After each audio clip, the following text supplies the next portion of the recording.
It is Friday. Friday, July the 10th. July the 10th. We are creeping up. 57 days is. That's right. You guys talked about until. Langston more days until kickoff. Langston more days. I thought, I got in the car right as y'all were wrapping that conversation. So Chris was asking the question about Lemuel Jean-Pierre. I got that right. Okay. It was a guess. Okay. It was a little bit of a guess. You got to it was what we call guys naming dudes. Yeah. Which is our favorite pastime. I want to play that game a little bit Okay. because one of y'all said Freddie St. Pro. And no, there's nothing really to talk about with his career here. He was a bust. No offense, Freddie, if you're in town, but he was a bust. But he was part of a huge junior college recruiting scandal. I say scandal, might be a little dramatic. Him and Woody Telford. Okay. And, of course, Woody Telford also heavily involved in the brawl in 2004.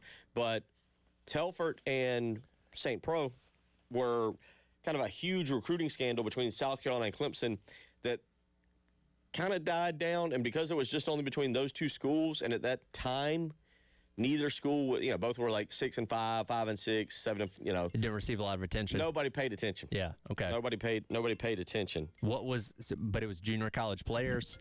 Okay. Yeah.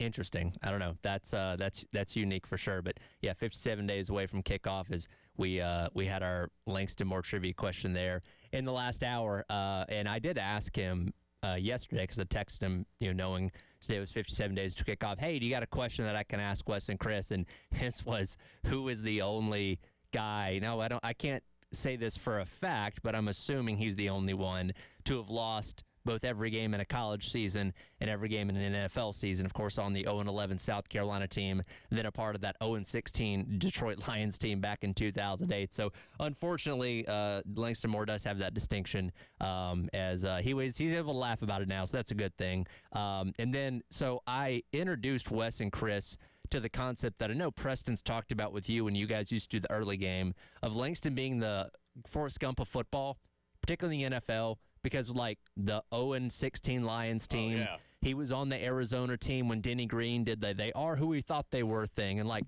a couple other things like that where he's just kind of always around significant moments or, like, infamous things that have happened in the NFL in his career. Like, I don't know. He's just kind of one of those guys.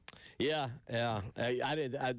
Poor Langston, because you might have just mentioned it, and I was thinking about the 0-16 Bengals and just how difficult that is, But yeah, I think Langston was a part of 0-11 South Carolina. He was. Yep, and then 0-16 Bengals, and then Langston's had it rough.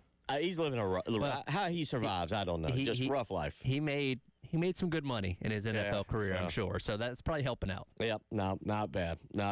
So, but yeah, Freddie St. I do want to play a little bit of that game. I got to figure out how we want to play that dude naming it. What would you call it? Guys naming dudes. Guys naming dudes, and just go through from random South Carolina players from the 2000s, maybe from the Lou Holtz era, especially when I was in college.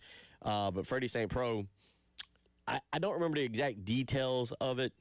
But it was like a shady situation, and I heard y'all mention his name today. I was like, you ever get those names that just take you back? Oh, sure. It just takes you back. Well, that's the part of guys naming dudes. It's like, hey, remember so-and-so? And they're like, oh, yeah, he did that thing in that one game, and they won or something like that. And it just it opens up the rabbit hole of just hours of conversation about random guys doing random things in random games. Yeah, I mean, it's for me, and I'm going to be that old guy for a second.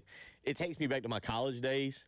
So it was a totally different time because I knew some of these guys via Jonathan Austin, the offensive lineman, living with me for a little bit. And then I knew some of them from being downtown, down in 5 Points. So a lot of these guys I kind of knew at some point in time, but it just takes me back. So, like, I heard Freddie St. Pro, and that takes me back to following his recruitment. And I told you I was a recruiting dork, and getting on the computer and following that time the Rivals recruiting. I'm just going through some of these names from the 2002 roster. Just names that just stand up. Marquis Hall. He was a freshman, the big defensive tackle out of North Carolina. I think he was a 4 or 5 star. Might have been a 5-star. Chris Hampton was a freshman defensive back who's now gone on to be a big-time defensive coordinator. I believe he's still at Oregon. I don't think he moved this summer. Antonio Hefner, freshman, unfortunately, more remembered for what he did against Auburn in Spurrier's first year. Ricardo Hurley, 5-star linebacker out of Greenwood. A good buddy, a guy that was a good buddy of mine that everybody loved, Jamacia Jackson. Jamacia was a different dude, but I always loved being around him. We had some classes together and got to know each other pretty well.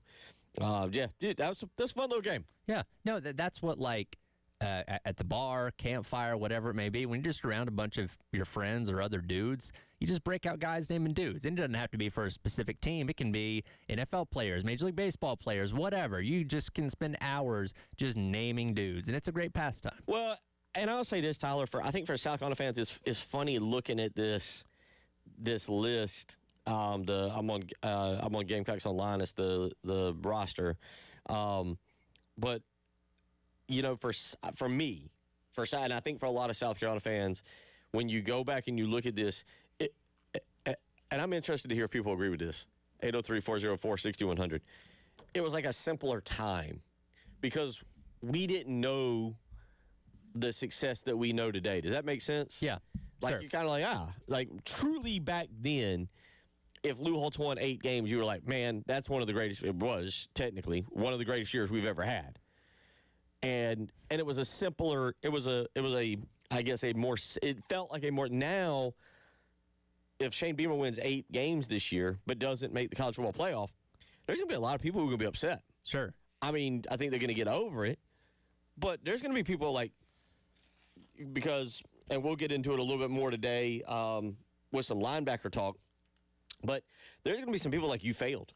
You failed with maybe talent-wise one of the best South Carolina teams of this century since 2000. There is that discussion. So with all that being said, it takes me back. As a matter of fact, speaking of, one of my college roommates is literally calling me at this moment, and he was into it. Yeah, apparently, he doesn't pay attention to my life. Say, wait for the break.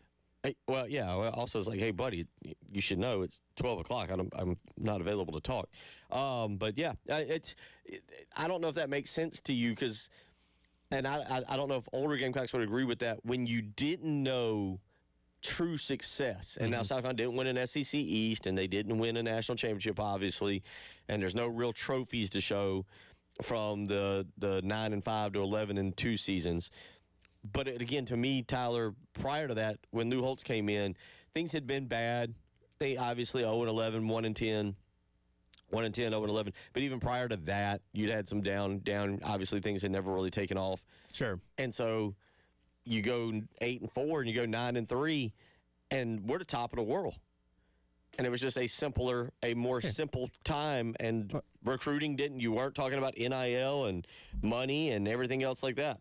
Well, it's kind of like, the thing of, hey, if you've eaten like cheap steaks your entire life and then somebody gives you a filet mignon, you're going to be chasing that high of like, wow, everything's now compared to that, and no other steak's going to be able to match up. And not every steak you get is going to be a filet mignon, but you're going to compare it to that because you've tasted what can be one of the best ends of that type of meat. And that's kind of like what Carolina did with the 11-win seasons winning the SEC East, where you're saying, okay, I know, and to another degree, coming close to the playoff a couple years ago, success is possible. So yes, while an 8-win season for a lot of us, hey, that's a 4-win improvement. You're going to be playing in a pretty good bowl game. For some people, knowing success is possible here, they're going to say that's not good enough. Yeah, it's again, I'm just looking back, just some of these names. I always like looking at the in-state games. The in-state names that came through. Matt Razor was a big-time defensive tackle. I think we talked about him the other day. Well, he was number 96, so it might have been almost 40 days ago. But he was I'll make sure. He was it's got him listed, I guess, lineman, L. Is all we did. This is also a simpler time. There wasn't edge or defensive end. This was just L or DL. When did edge become a thing? Because we went from defensive end to edge at some point, and I can't pinpoint exactly when that was. It started creeping in when I was still doing recruiting, because I don't want to blame him, and blame is the wrong word, but Jadeveon Clowney. Okay. And I'll tell you what, because Clowney was like, if he goes to Bama, he's a jack linebacker, He was the jack. He was going to be the 3-4. So they run the 3-4. So he was going to be on the edge, but he was more of a. He wasn't going to be putting his hand in the dirt. So they were. I remember that's how I first started like hearing about this. But he wasn't listed as an edge. He was listed as a defensive end.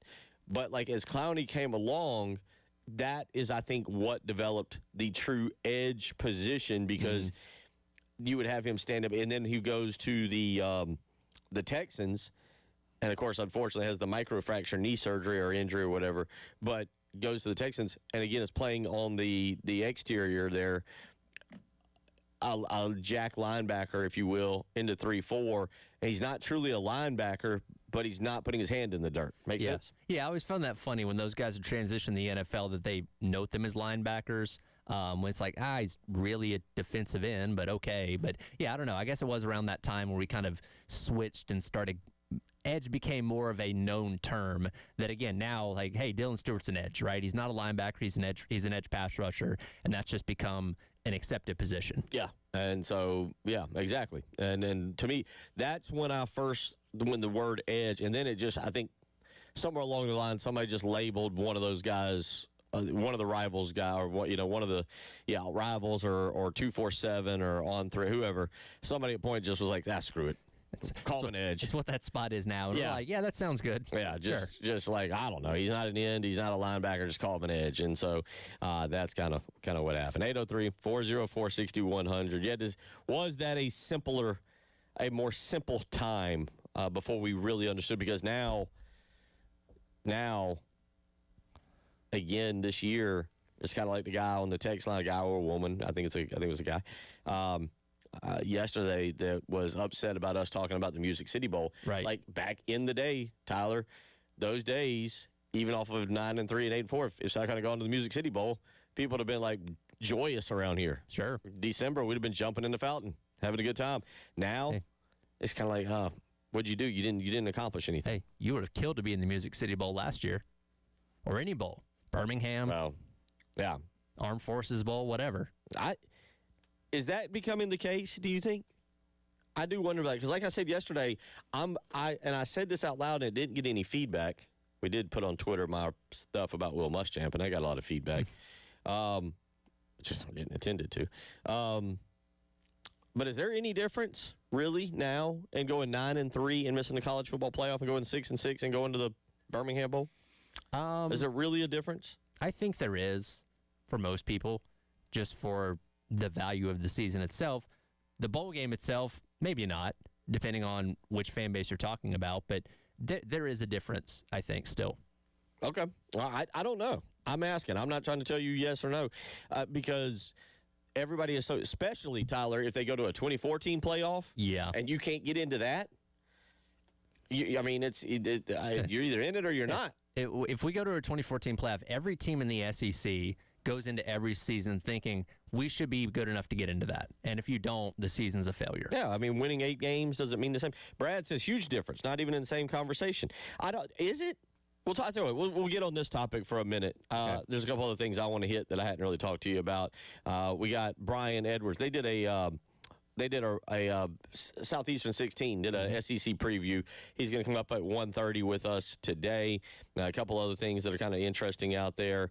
Matt Mitchell, who does how do you want to call that? Well, he's a part of the It's a Southern Thing YouTube group, but he does his own stuff too, and he ranked SEC fan bases based on misery. Yeah, we'll get to that because also he's kind of like those SEC shorts guys. I don't know if they're considered rivals or they work together. I don't know how that works. They work together some. Okay. Yeah. All right. Well, we'll get to that. But similar type of content. We come back. We'll debate this record thing for just a minute. I want to hear.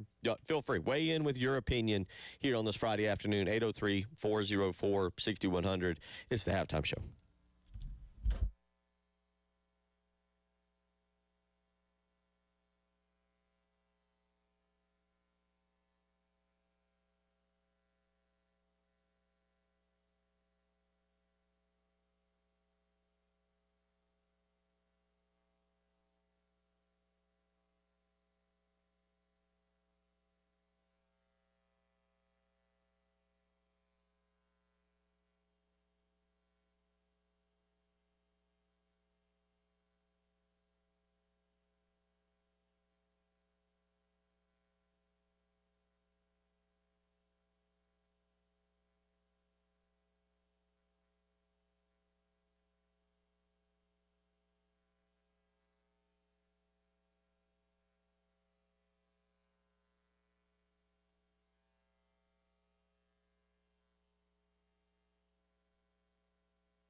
Well, Tyler, the college roommate, the old college roommate, his phone call, he said he's very, very, he's actually the closest thing I have to a brother. Okay. The closest thing he lives down in Tampa. And he said, so I called him back. I said, hey, man, I'm on the radio. He goes, oh, yeah. I forgot about that. I said, what do you want? Is this something important? That's why I called him back. It's the closest thing I got to a brother. I said, what do you want? He said, what are we doing for away games? Where are we going? Okay. I was like, man, I don't know. I can't plan. I can barely plan what we're going to do if I'm going to be here on Monday. I have no clue. I hate to say it like that. I was like, dude, I can buy tickets to. He wants to go. He lives down Tampa. He wants to go to Florida and he wants to go to Alabama. Sure. I wouldn't mind going back to Alabama. I was just telling him on the phone. I was like, Austin and my son. I said I want to start taking him to a lot of places and having a really good time and going and seeing different stadiums. He went with me to Alabama 2 years ago and was impressed. We'll get to the record thing in just a second, but both of those, that's an interesting comparison, Tyler. I don't think you've ever been to either. I have not. Between Ben Hill Griffin Stadium and Bryant-Denny Stadium in terms of what is a better college football atmosphere. Okay. I think more people would probably say Florida, right? That's what I would go with, yes. Like, of course, Alabama's had this success, but I don't think anybody's looked at Bryant-Denny as overly daunting. You know what I mean? Like, it's not a place that people are you were afraid to play the team, not the environment, right? Like when you go to LSU, okay, the environment plays a big factor. When you go to Neyland Stadium, the environment plays a factor. I don't feel like that's been the conversation around Bryant-Denny. Yeah, I've been to night games there. I've been to day games there. Bryant-Denny, I think here's how I label it. I feel safe at Bryant-Denny. Okay. Does that make sense? Sure. Yeah. Now, again, the times I've been there, I went in 2009 when South Carolina lost 20-6, and Mark Ingram made his case for the Heisman. That was when they just put him in the Wildcat at the very end of the game, and he just ran it over the left side, I think 15 times, and scored a touchdown and put that game out. That's also for those of you that had blocked it out. That was also the four fades to Alshon Jeffrey in the end zone game. But I've actually been to Alabama a lot. I didn't realize that I went to Alabama back in 2004 when South Carolina beat them down there. And I think Mike DeBose was the head coach. Mm-hmm. And I remember us tailgating in the parking lot after the game, and Alabama fans listening, because this was one of the things we'll do. We were listening to the post-game call-in show. And in 2004, Alabama fans are calling and going like, change. It's all got to change. South Carolina just came in and took us to the woodshed in our house. That doesn't happen at Bryant-Denny. It's all got to change. Fire everybody. I think Andrew Zal was their quarterback that day and threw several interceptions, and Savell Newton was the quarterback for South Carolina, and Gamecocks rolled. I was there in 2000. I can't remember the running back. That was the game Phil Petty was injured and Eric Kimmerer had to start. Mm-hmm. And Petty came in the second half and almost rallied South Carolina to a victory. And I can't remember the running back. Was that Sean Alexander? I thought it was a Sean Alexander, but I don't remember if that's exactly who it was. Whoever it was ripped off a run about 70-something yards down the rights, going away from the Carolina section, down the right side that ended the game in that. But, yeah, I don't remember if it was – I don't want to say it was Sean Alexander. That doesn't – but I remember going to that game. Okay. Was it in the year 2000?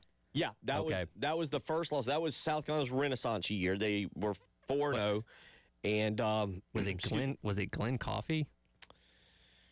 Was he the one after Sean Alexander? I think I'll tell you in just a second. I don't think it was. That was too late. Sorry, no, he wasn't there in 2000.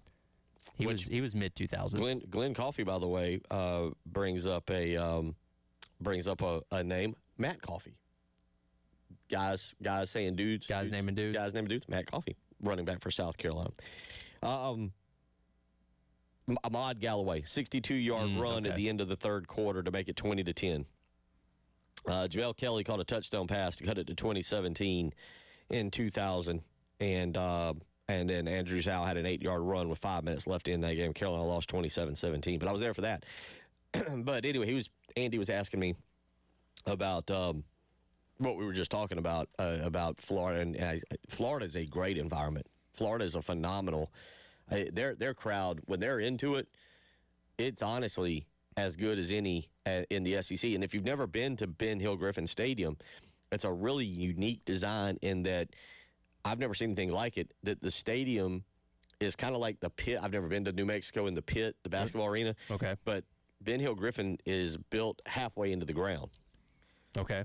So Kind of like Sanford, a little bit, kind of. Yeah, because Sanford sits in the middle of the campus next to the student center, and you kind of enter on the middle kind of concourse, but the majority of the stadium's kind of down in the bowl a little bit. So yeah, I don't know. That's pretty unique. But yeah, unfortunately, Florida fans haven't had a lot to be overly excited about. Would I think back to certainly the Urban Meyer years with Tebow and all those kind of guys, but even through like when the McElwain years, when they had a couple good teams that made the SEC championship, and certainly when Mullen had them rolling for a little bit there, that looked like a intimidating environment that I think a lot of teams would be afraid to go in and play. And Florida fans are a little off. The people of Florida in general can be a little off, I guess. So yeah, when they're rolling and when they're really good, I imagine that's a place that you probably don't feel the most safe in compared to Alabama, where again, for the longest time, you went into Bryant-Denny Stadium, they're going to crush you, 50-7, and feel sorry for you that you paid all your money to go out there. But yeah, Florida fans, I imagine when things are going really well, they can be little rambunctious and rowdy, probably. Yeah, one of the loudest stadiums I've ever heard was 2006, Carolina and Florida, when we went to kick the field goal to win the game, and it got blocked. And obviously that led to Florida being able to hold on and go win a national championship. But yeah, Ben Hill Griffin, I might, if I'm healthy, key for me obviously is being healthy and being able to travel a little bit. But Tyler, I think I've said this multiple times. I want to start hitting with my son and making it a tradition. Other stadiums. Yeah. Go to other stadiums so he can see what it's like. And I think, I think last year he was impressed with Alabama. And, I remember going to away games. I went to that first Alabama game in 2000 with the Galloway run. I remember going with my dad. And my dad took me to Georgia several times. and I learned a lot. I learned a lot about opposing fan bases. How much did you get barked at? Oh, man. It was interesting. Dad and I remember the first time I went, Dad had gotten one of those travel buses, and so we got on with a bunch of people. And so, you get up, we got over to the bus, got over there like 3 hours early before the game. And it was, I think I was like maybe 12 or 13 or 14, I don't know. Yeah. It was early 90s, and it was like one of those days. I've never been to a Georgia game where it's not scorching hot. Yeah, of course. But yeah, that was an eye opener for sure. Like, it took me a long time to let Austin go to a South Carolina Georgia game. I don't know if he's actually ever been to a South Carolina Georgia game. Now that I say that, because we hadn't played him in 2 years.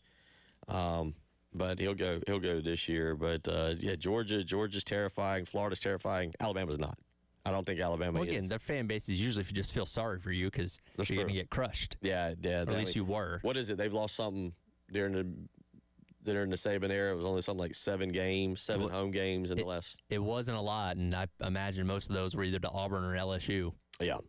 Anyway, so all right. Let me get to some of these text messages. We'll come back. I want to get to the schedule thing. Texter says, "Remember when Jarvis Giles was going to be the next great thing?" I do. Jarvis Giles. How much have you heard that name, Tyler? I've heard it come up a few times. I mean, yeah, Jarvis Giles was going to be the thing, and y'all know he had a 100-yard running game.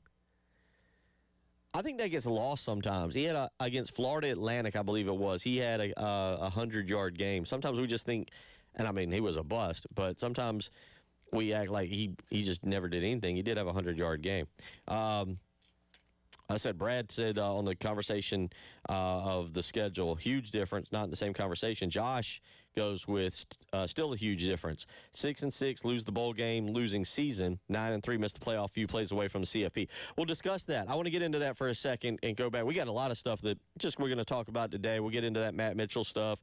Phil Steele talked about the linebackers, too. I want to get into that. We've done some position previews. And, of course, again, we got Brian Edwards coming up at 1:30 today. You're listening to Tyler Head and Bill Gunner. It's the Halftime Show.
doing some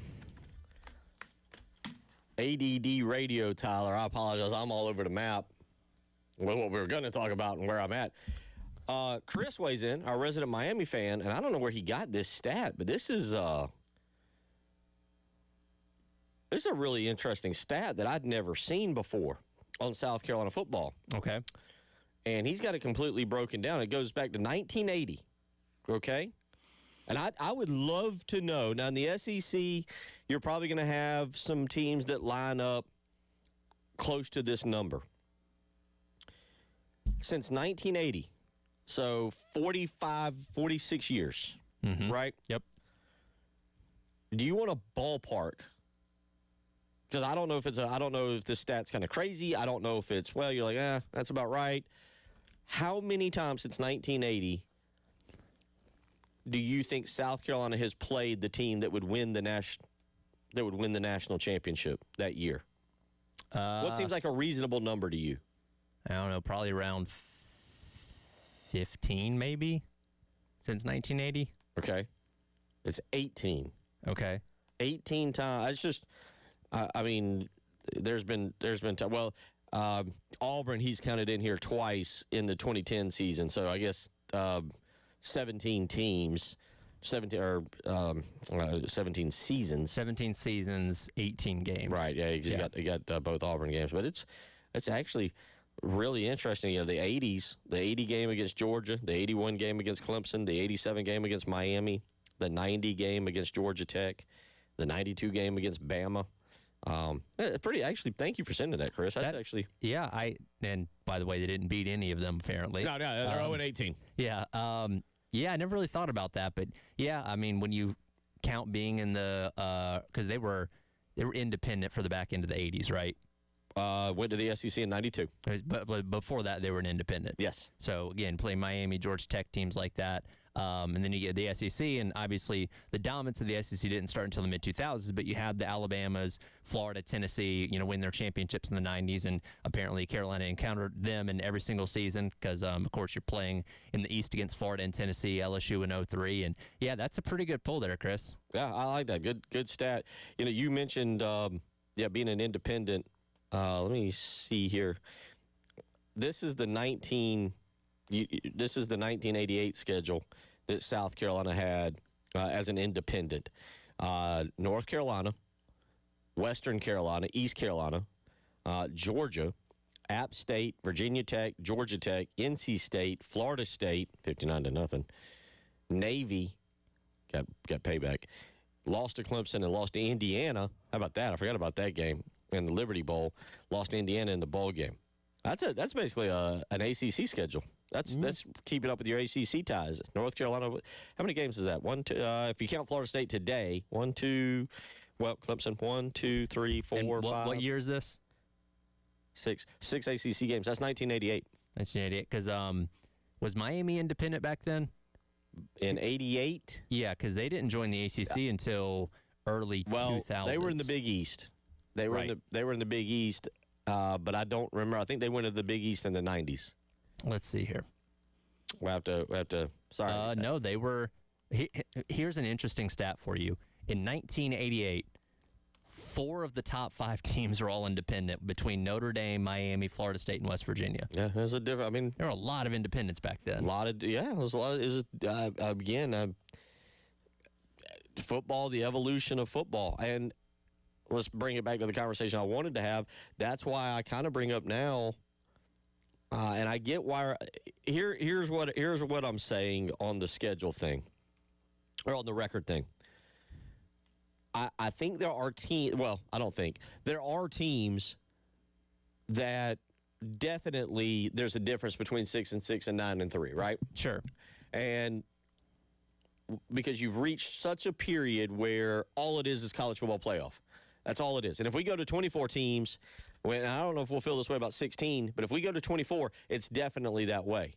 Yes. You're either in or you're out. And if you're out, I don't care what your record is. You didn't make it. Season was a failure. Right? Yeah. So whether you're 6-6 or you're 9-3, it's irrelevant because we've seen teams miss at 9-3. And I do think Tyler, if we go to 24, What do you think? 8-4 now gets you in? Probably. Now, if you have like really bad losses in that 4, like to G5 teams or something, that probably keeps you out. But an 8-4 schedule in the SEC, I think you probably got a pretty good chance of being in. Yeah, I think so. But again, it's like our texter yesterday was talking about mediocrity and expecting more. If all you're expecting is the college football playoff, if that's all you're expecting, and you're saying, well, the season's a complete failure, and that's what that texter said yesterday, and just text back in and said, wonder if Shane Beamer sees a difference in 6 and 9 wins. Well, yeah, he does, because he knows that's job saving. Yes. I'm not talking, again, kind of missing the point always. I'm not talking about it. I'm talking about you, the fan. Because just like you, again, sir or ma'am, send your name in so we can give you proper credit. Guy said yesterday, like, Music City Bowl's a failure. Absolute failure. I'm not arguing with that. But that's why I ask you, Tyler, like, at this day and age, and here's the other question. Is South Carolina at that point? Is South Carolina at that point where anything less than a college football playoff berth is a disappointment? It shouldn't be. I agree with you. Because you hadn't made it before. Right. Now, if you start making it, 3 out of 5 years, okay, then we can say, all right, well, if you're in an off year and you go 8-4 and you're playing in the Music City Bowl, yeah, you can be disappointed in that, but it's hard to set that expectation when you haven't been there before. You came close, and credit for that, but I even think back to a couple years ago when they missed it, but played in the Citrus Bowl, and how much we talked about the value of winning a 10th game was, right? Because that's something that just historically has not happened a ton in the history of this program. If you were theoretically 9-3, playing the Music City Bowl against Nebraska, I think we'd be talking about, again, the value of winning a 10th game, even if you're not in the college football playoff. So I don't think it can be, and yes, I know Beamer set the expectations back in November, but I don't think you should be disappointed if this team only wins 8 or 9 games. That's still a significant jump from last year, because, again, I just don't think you're in a position to say, well, it's playoff or bust, because Carolina hasn't done it before. 803-404-6100, how you can weigh in if you want to do so on that. College football is evolving, and we just talked about that going back, 40 years, obviously. The Athletic, by the way, is doing a really fun series on football in the 1990s and the things that have changed. I think one of them I saw, Tyler, was something that brought up, where did the big shoulder pads go? Yes, everybody looked bigger back then. So, that where did that go? But you see the evolution of college football. Sure. And so I think your record, because, again, I thought that was important for South Carolina to go to the Citrus Bowl and win that a couple years ago. And a lot of people are going, bowls are irrelevant. Bowls don't matter. Rocket Sanders didn't play, and this is happening. And I said, well, South Carolina doesn't win 10 games a whole lot. That's why there was relevance to that game. Yep. I still said when South Carolina played North Carolina in the Mayo Bowl, having a 7-6 record obviously is important as opposed to a 6-7 record. So we can still debate the differences, and our bowls are important, but clearly, if we go back to the 80s and the 90s, they're not as important as they used to be, and therefore, I'm asking the question about, do you think your record, is there a difference between 9-3 and 6-6 to the fan, not to the coach, not to the players, but to the fan? Because if you don't get in the playoff, and that's your stated goal, did you accomplish it?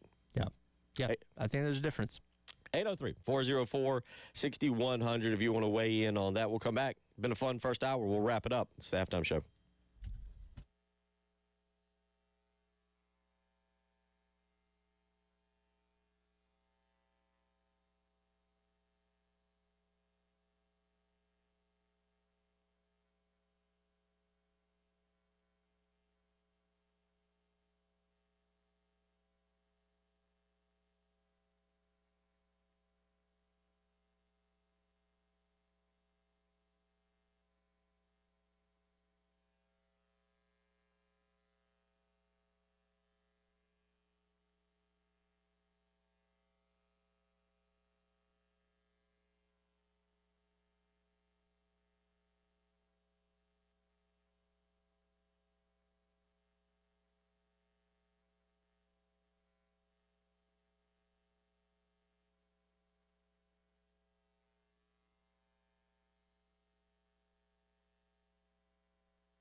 803-404-6100 is how you can join us if you want to this afternoon. Bill Gunner, Tyler Head, as we've kind of been kicking around a couple different topics. July the 10th, we're about a week. We got one more week of topic kicking around, and then, Tyler, we go into a week where we expect big things, SEC Media Days. Yeah. But we don't get them.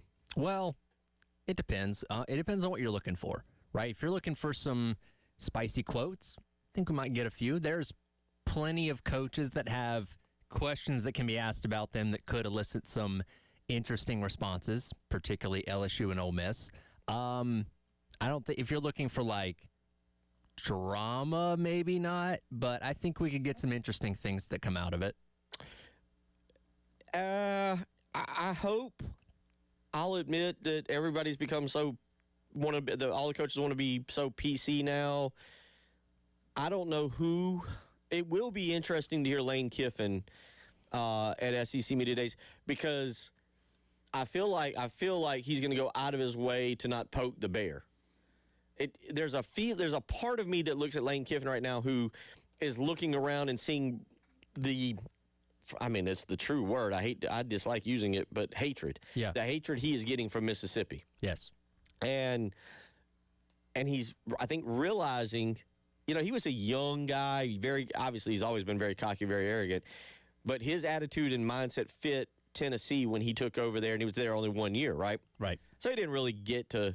And that was a bit of a rebuild at the time, and they thumped South Carolina pretty good. He broke out those black jerseys on Halloween night up there in Knoxville. I was there for that. A rainy kind of night. But I feel like, and Tyler, I don't know if you agree with me or not, that Lane is realizing, this isn't Oxford. This is Baton Rouge. They're a little more serious here. If I blow a game that I shouldn't, it's going to be a little more serious. I can't go in and turn up the yoga studio to 104 and sweat people out and do the things that I was doing in Oxford. I'm going to get run out of this town. And I think he's also now starting to see what happened with his exit from Ole Miss and how he's being treated for that. Yeah, you even heard that through spring practice a little bit, where he was already starting to kind of pepper in the, hey, guys, it's first year here. We got a lot of transfers coming in, kind of trying to temper expectations a little bit. Like, hey, maybe this isn't the year for a playoff run, but it's like, nah, man.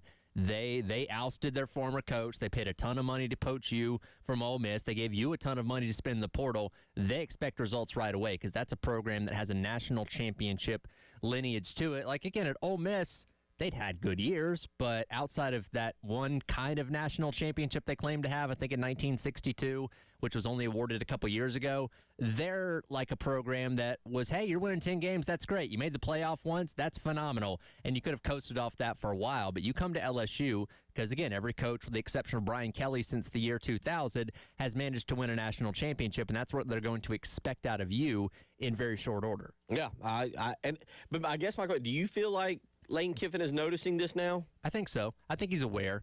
I think he's also aware of the growing mob of pitchforks and torches that's going to be waiting for him when they make that trip to Oxford on September 19th. And if he doesn't win that game, what's that going to be like for him? I don't know. I think he's becoming more aware of how much he has aggravated people in the past handful of months.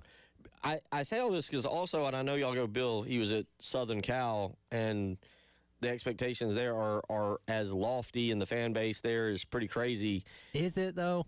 Is it as crazy as an LSU? I don't think it's as crazy as an LSU. And look, if you believe, Tyler, if you believe it, remember, supposedly, again, rumors here say, Lincoln Riley ran from the LSU job to take the Southern Cal job because he actually thought he didn't want to cut. This is the rumor. I'm not. But it was a national rumor, so yeah. I'm not like saying something that was like behind closed doors. But he thought the Southern Cal job was easier. They weren't in the SEC, and the fan base wasn't as passionate and wasn't going to be as crazy. And quite frankly, if you look at what Lincoln Riley has done at Southern Cal, it kind of makes sense because they really have not been they've had a Heisman Trophy winner, but compared to what he did at Oklahoma, they haven't really done much in his. Do you know how many seasons he's been out there? He's been there since 22, right? This is his 5th season. Yeah. 11-3 to start, but then 8-5, 7-6, and 9-4, and those are fine. Yeah. Yeah. No, I mean, he's got him in a good place, but he was brought out there to restore them to the glory of the Pete Carroll years. And I especially out there in the Big Ten, I just don't see that happening. I mean, look, he took advantage of a weak Big 12 for many years and winning at Oklahoma time and time again. He was in for 1 year. 2 years, the Pac-12 as it was crumbling around him before they made the switch to the Big Ten. You're in the big boy league now, and I don't think Lincoln Riley is a big boy coach that's going to be able to truly compete with the top dogs anytime soon. Yeah, I just go back to the Oklahoma. You mentioned Oklahoma, the Big 12 at that time was not very strong. 4 out of 5 seasons were double-digit victories, 3 straight 12-win seasons. One double-digit season at Southern Cal. Again, that was his first. And then since then, 8-5, 7-6, 9-4. So anyway, back to Lane. And so we say that because again,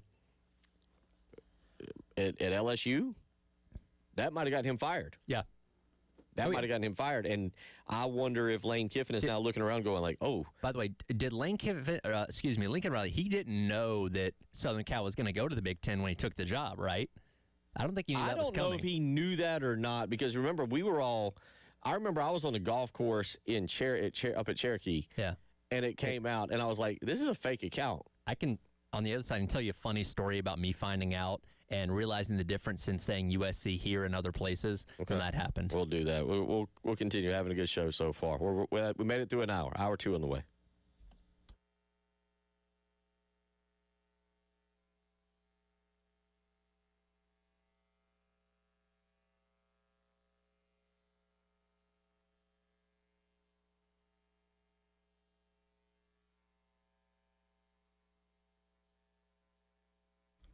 Tyler Head here for our friends over at Canty Foundation Specialists. Tell you about it all the time, but I'll remind you again, you always need to be on the lookout. Things around your home that are a little bit off. Things like cracks in your exterior brick, cracks in and above windows and door frames, doors or windows that might be sticking, uneven or bouncy floors, or cracks over your garage door. If you see any of these problems with your home, you could have serious foundation issues. Do not hesitate. These issues will only continue to get worse. Head online to cantycanfixit.com and schedule an appointment with our friends over at Canty Foundation Specialist. They'll send a professional to your home to evaluate those issues and get them fixed so you and your family can live worry-free going forward. Again, do not wait. Those problems will only continue to get worse with your home's foundation. Go to cantycanfixit.com and schedule your appointment with our friends at Canty Foundation Specialist today.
Hour number 2 on a Friday. Hope you're doing well. Enjoying the weather, enjoying the Friday with the sports doldrum right now, unless you want to get into the World Cup, which yesterday, France rolls right along. Mbappe with a really good match, and France rolls right along. Later on today, you'll have another. What is it? Belgium and Spain. Belgium and Spain later on today as we get set for the end of the World Cup. And I lost my interest a little bit. But thankfully, and I think this is big for maybe, I don't who is it big for? I don't know. Is it America? Is it the world? Is it the World Cup? Is it Fox? At least at right now, at this point, you have the big names, the TV names still in it. The Messis, the Mbappes, the Hollands. I'm blanking on one other that's still in it that I should know. But you've got all the big. Oh, Harry Kane. You got Harry Kane still in it. You got all the big names that are relevant worldwide still in the World Cup, and that is why you can stay tuned in to what's going on. That's why you can keep up with it and go like, oh, okay, all right. There's still a little bit of investment here because the big names are going. But right after our show at 3:00, Spain and Belgium. Spain a favorite in that one to, I don't know if that's to win or to advance or to. They got two different ways of gambling on this. You can take them in the first 90 minutes, and they got to win in the first 90 minutes, or you can take them to advance, which means they've just got to win the match somehow, some way, overtime plus penalty kicks, whatever it takes. And in the little app I'm looking at, the Scores app on my phone has Spain currently at minus 165, which means they would be a favorite there to win today and move on past Belgium, who obviously took us down. So World Cup going on. But other than that, just kind of easing through into the weekend, final weekend of the first half of the Major League Baseball season. Braves get a win last night, and they're able to maintain their 3-game lead on the Phillies and on the Marlins. So that's 2 in a row for the Braves. They'll now get set for a series against the Cardinals. And, all right, they're at least not going to be down in the division. That's good. But do they end up tied? Do the Phillies or Marlins sweep their series and the Braves get swept, and do we end up tied? Braves had that huge lead, and right now things have kind of fallen apart for them. They need to get to this break. They need to be able to get some rest. They need to get some guys healthy. They've got to look at which moves they want to make prior to or leading up to the trade deadline. They're not a perfect – the Dodgers have turned it on. The Braves, on the other hand, have gone the other direction, and while they've still got one of the best records in baseball, that was built, obviously, on a strong April and May, and we'll see if they can hold on and get to September.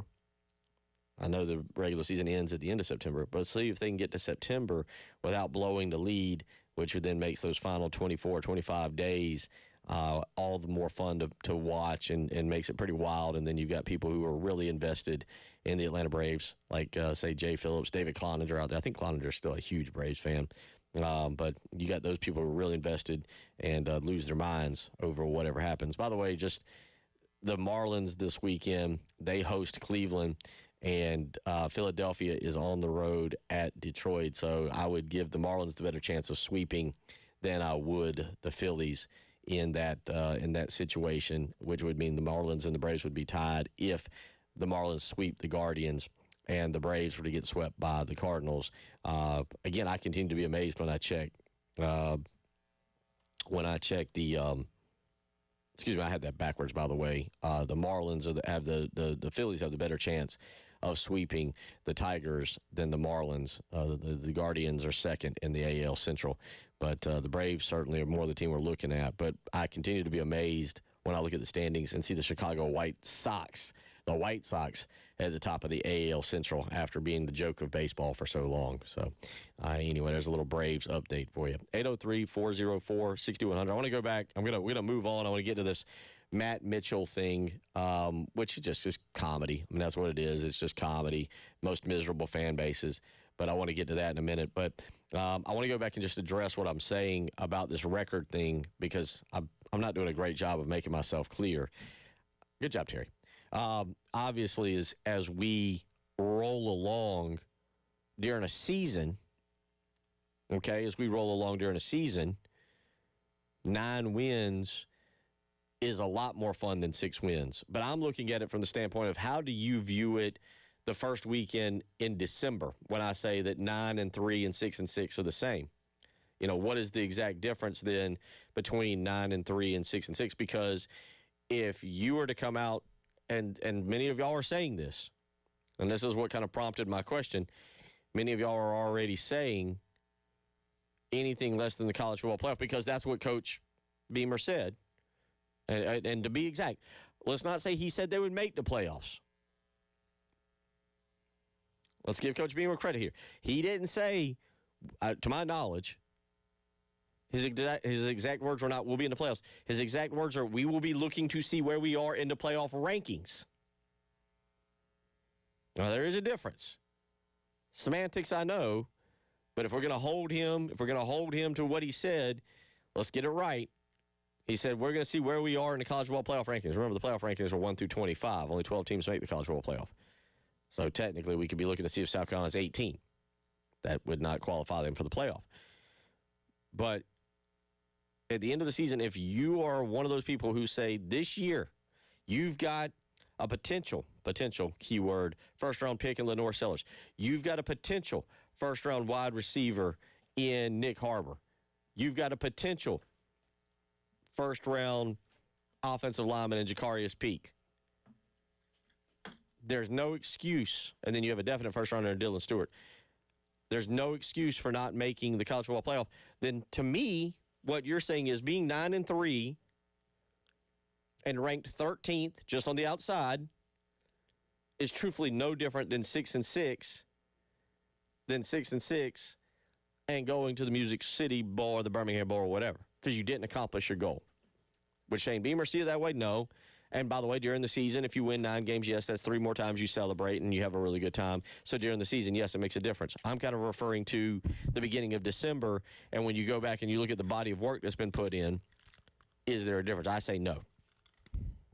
And I think it'll change even more if we end up going to this 24-team playoff. So that's because I see some of y'all weighing in like, well, yeah, going to winning 9 games is a lot more fun during the season. Yes, it is. I agree. I do agree with you on that. 803-404-6100. We got a little change out. Terry Ford going to join us for 2 hours here. You moved to this side. I did. I want to follow up on what I said at the end of the last hour. We're talking about the Southern California thing. Again, I've been here in South Carolina for a little over 4 years. I moved here back in early 2022. It was that summer of 22 when Southern Cal and UCLA were announced to be going to the Big Ten. I can go back and look and tell you what day it was. Like I said, it was like June or July. It was at was it at their media days or around their media days? No, it was probably because again I was in Cherokee playing either. I was playing one of the 2 courses up in Cherokee. Okay. And I know specifically I was on the tee. We were on the tee, but me and the 3 guys, 3 good friends. We had been up at the casino up there, and we were playing golf. And Sequoia, I think, is the one we were at. Mm-hmm. And one of them looks at their phone, and they're like, hey, did you know anything about this? Like, was it a rumor? I was like, no. And we started reading, we're like, that can't be. Yeah. You know, Southern Cal and UCLA are going to that can't be real. And so the rest of the afternoon, we were all playing golf. We're checking our phones to get more updates on what exactly had just transpired. Mm-hmm. So this was before I was working in radio here. I was at a non-radio job about a mile from here, not even a mile from here, and we weren't supposed to be on our phones. I was on my phone a lot. I'll go ahead and admit that. And I saw the same thing that you probably did about these reports. I don't even remember what insider it was that, hey, you know, SoCal and UCLA are headed to the Big Ten. I'm like, oh, that's crazy. And one of the person that trained me on that job, big football fan, I remember going up to him and was like, hey, did you hear USC's going to the Big Ten? And he looked at me. He's like, USC? I'm like, yeah, USC. He's like, how's that going to work? I was like, I mean, yeah, it's California, a little bit far. And he's like, oh, you mean the other USC? I'm like, Oh, yeah. Sorry about that. That was kind of my first instance of being really? careful about saying USC around. Because, like, growing up in Georgia, my whole life, USC referred to the University of Southern California, not South Carolina. So that was my first introduction into, if I say that around here, I got to be careful because you're going to take it the wrong way. Because if I would have told you, hey, South Carolina's going to the Big Ten, you're probably like, seriously? Like, I can understand where he was coming from. So that was my first introduction to being careful about using USC around here. You're a Georgia boy. You gotta. Around here, I mean, Georgia played South Carolina. USC. I know, but we never referred to them as USC. It was always South Carolina. And I'm okay with that. Yeah, like USC was always the University of Southern California. I'm going back and looking. South Carolina played Southern Cal the last time. I thought it was 85. It's not 85. 85. How's this 85 schedule? You're talking about being an independent. Citadel and App State to start the season. Michigan comes to Williams-Brice. Then at Georgia, at Pittsburgh, Duke, at East Carolina. Okay. NC State, at Florida State. That didn't go well. Another game against Navy that South Carolina barely won, 36-31, and then a loss to Clemson. But Michigan, Georgia, Pittsburgh during that period, rolling right along. That sounds like a schedule you'd make in like college football 27 or whatever. If you were an independent and could just add anybody that you wanted. Yeah. NC State, Georgia, Navy, sure, why not? Clemson at the end of the year. You're just going out there and playing everybody. Well, I mean, that's, again, that was, and older Gamecock fans, you look at it now, I'd be interested if you just took out wins and losses and everything, and you just said that's those days, that schedule against what you get now, the 84 schedule, the 10-2 team, Citadel, Duke, Georgia, Kansas State, Pittsburgh, at Notre Dame, East Carolina, at NC State, Florida State, the Navy game, at Clemson. But, I mean, yeah, Kansas State, Pittsburgh, Notre Dame on that schedule, nice Midwest flavor to that. Mm-hmm. Yeah, you're not going to get those. Those days are done. They're long they gone. are. Yeah. I mean, really, because have they already canceled the Virginia Tech series? Yes. Yeah, so all future Power 4 non-conference series, with the exception of Clemson, of course, off. We got like the App State games and all that kind of stuff. North Carolina State are gone. Yeah. And Virginia Tech. Any compelling non-conference game in the future is gone with the exception of Clemson. I do think they'll come back. We just got to find a way. By the way, we are the real USC. I know. Because, I mean, we own the brand. The last time we played Southern Cal? Yeah. It was here. No, I know the lore now, but 83, beat them 38-14. My mistake of doing that the first time here without realizing what I said was that of Southern California going to the Big Ten and confusing a lot of people saying, hey, you hear USC's going to the Big Ten. Wait, what? They're leaving the SEC? Oh, my mistake. 5-6, 1983, 5-6. Real quick, here's the schedule. North Carolina, Miami, Ohio, at Duke, at Georgia, Southern Cal, Notre Dame at Williams-Brice, LSU at Tiger Stadium, NC State at Florida State, Navy, and then Clemson. That's a fun that schedule. is a fun schedule. Yeah. I like it. I hate those days. I hate those days are gone. I hope they'll come back. I hope we can get back to playing some of these really fun non-conference games. Look, I'm all for South Carolina playing teams that I haven't seen in a long time, like a West Virginia. We were just talking about road trips. I'd love to go up to Morgantown for a weekend and see the football environment. I'd love to go see South Carolina play Georgia Tech, which they used to play a good bit back at Bobby Dodd. Those two in particular. I hate that the Virginia Tech series got canceled.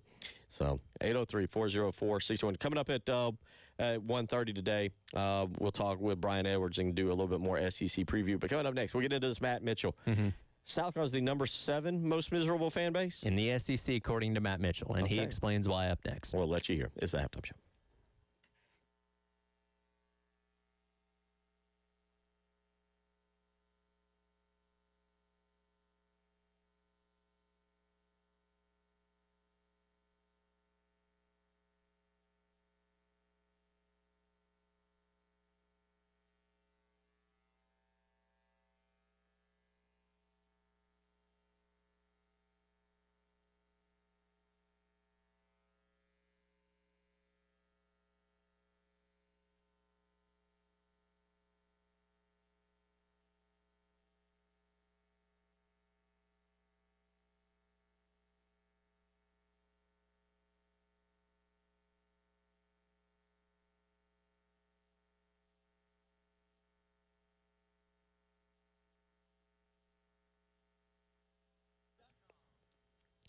Bill Gunner for Mid-State Roofing. You know the company that's been the leader in the roofing and waterproofing industry for over 30 years. And again, those 30 years is a long time. We're sitting here talking about football games back almost 35 years ago.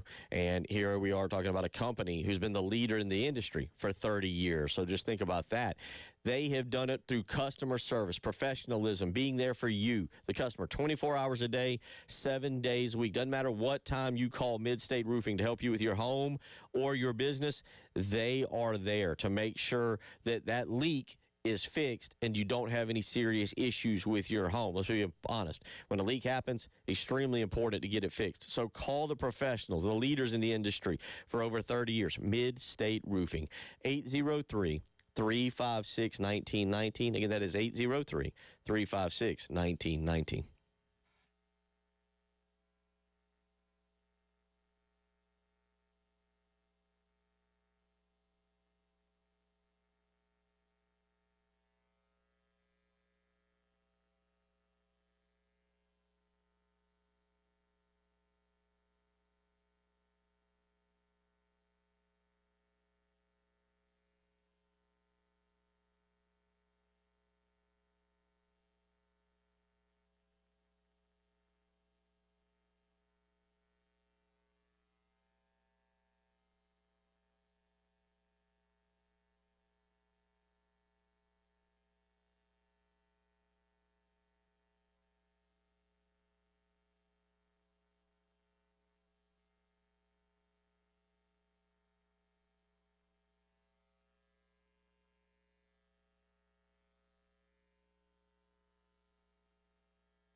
Friday. No major sport. Baseball this weekend, Major League Baseball. They still got World Cup. They're in the quarters. I just talked about that a second ago. The big thing about the World Cup is that you got the big names still in. Yeah, all the and I don't mean the big name teams. Yeah, I mean the big name names. players. Yeah, all the all the guys going for the Golden Boot are still in the running. Mbappe and Messi are tied right now. Messi still's got to play his quarterfinal game tomorrow, but yeah, you still got all the who's who, with the exception of Ronaldo, I guess. Yeah. Still the who's who out there. So you do have that, and again, coming up today, Spain and Portugal. There's also I've tried to get into Wimbledon, and we talked about this, and just because it just seems fun because it's on in the afternoon. And what is it? You got Djokovic is taking on somebody right now, and he's getting blistered, and that's pretty much the end of his career, I believe, is the way I'm reading this. I'm not going to sit here and lie to you. I don't spend time getting ready for the show with tennis stuff. Yeah. It's just not the direction. Well, it's like Wimbledon is a premier event, just kind of in sports, so it can suck you in a little bit more. I think the championships might be tomorrow and Sunday. Does that seem right? Terry's more of a tennis expert than either one of us are. Well, there you go. Oh, I thought Terry was paying attention to us. Are you the tennis expert of 107.5 I The wouldn't Game? say expert. I used to dork on some tennis, man. I want to, but I can't get into it. Like Djokovic. I mean, right now the guy beating him is the dude Sinner is like number 2 in the world. Yeah. And he's a lot younger. Yeah, there's like a huge age he's smoking him. Yeah. Yeah, they're gonna the women have breakfast at Wimbledon Saturday. Was it Saturday morning, and the men are Sunday morning. Okay. Breakfast at Wimbledon. Saturday probably, because Sunday I think would be the men. Don't Yeah, they the men are Sunday, the women are Saturday. Okay, all right. So you can wake up really early and watch Wimbledon. Yeah, and they got the Genesis Scottish Open on, and then next week when I'm not sleeping at 4 a.m., I can watch the British Open There you go. because I don't sleep. Which makes me miserable. Speaking of miserable, you like how that segued? Perfect. Look at you, you at that. pro. I You know, pro. yeah. Speaking of miserable, if you haven't seen him, Matt Mitchell, he's on YouTube. They do a lot of the funny videos and cut up, especially on Mondays or Sundays after the games. Very similar if you're familiar with SEC Shorts. He's very similar. But he's kind of a one-man band. Yeah, so he's a part of the It's a Southern Thing YouTube channel. Okay. But he has his own channel that he does the SEC stuff with. All right, so he does it. So funny guy, good funny guy. So don't take this like overly serious. Don't allow this to like ruin your day and be all ticked off and want to send messages to Matt Mitchell. He's not being serious. Part of it is you got to actually see the video that goes along with it. But here is Matt Mitchell ranking South Carolina as the 7th most. I haven't heard this, by the way, so I'm interested to hear it. Looking forward to that. So he ranks South Carolina as the 7th most miserable fan base in the SEC. Here's what he had to say. Moving on to our 7th most miserable fan base in the SEC, South Carolina. One might not look at a South Carolina fan and see suffering, but deep down, underneath all that not safe for work apparel, is a heart that's been broken time and time again. The Coach Boom era ran the program right into a ditch, and the high point since then has been watching Shane Beamer get baptized in Duke's mayonnaise. So for a program this miserable, the closest thing they've had to a parade is just a few ingredients away from a human potato salad. And outside the gauntlet of the SEC, South Carolina ain't had much luck there either. Their in-state rival, Clemson, has 2 national championships and 6 playoff berths in the last 10 years. So every fall, South Carolina fans get to lose 6 or 7 games in heartbreaking fashion while watching their rival win a championship. Again, I mean, why would you make that your school colors? Having to watch y'all run around on that field looking like the Halloween owl is enough torture. So what do you think?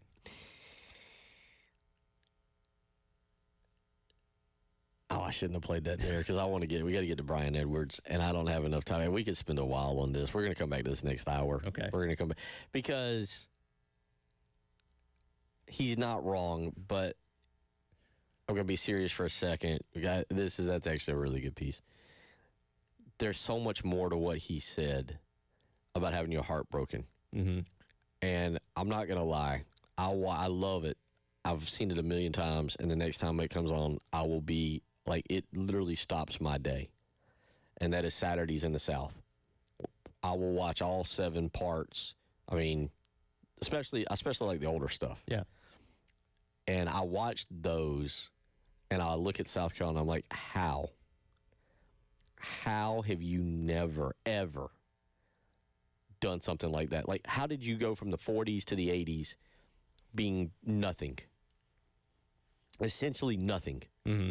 Like not one even like from the 40s to the 80s, and then you get to the 80s, and Joe Marston comes in, and things change a little bit. But so breaking hearts, miserable fan base. Like I actually now I got to go back and listen to like who's number one on the list. I believe it was Arkansas. No, it was Auburn. It's Auburn. Because he explains it. It's a balance between what you do and what your rival does. So like with the thing with Clemson, hey, you're having your struggles. You're also watching your biggest rival win championships, and obviously Auburn watched Alabama, go on their dynasty run. Well, and listen, yes, but at least Auburn in that period won a championship. They did. Like they won, and they've beaten Bama. Well, I mean, we forget. They would beat him. They beat him every couple of years. Yeah. Gus Malzahn, he had Saban's number every now and then. He'd pull it, but yeah, South Carolina going through that Will Muschamp phase is just. I think the further we get removed from it, the more we're allowed to kind of remember it. Is one of the darkest days in South Carolina, darkest periods, because Clemson's dominating. Guys, y'all weren't really around. Y'all weren't around for the Will Muschamp days. Just the fun of going to games was sapped from South Carolina. I mean, y'all now have been around. You see, okay, even 5 and 7 and 4 and 8. 4 and 8, you still generating. There's discussion and fun. Like the Will Muschamp days, like there was no fun. It broke everybody's spirit. It truly did. It Will. I mean, I talked to Will a few times. We had him on our show one time. I tried to joke with him about donuts and vacation days. And he said we don't vacation around here and we eat granola bars.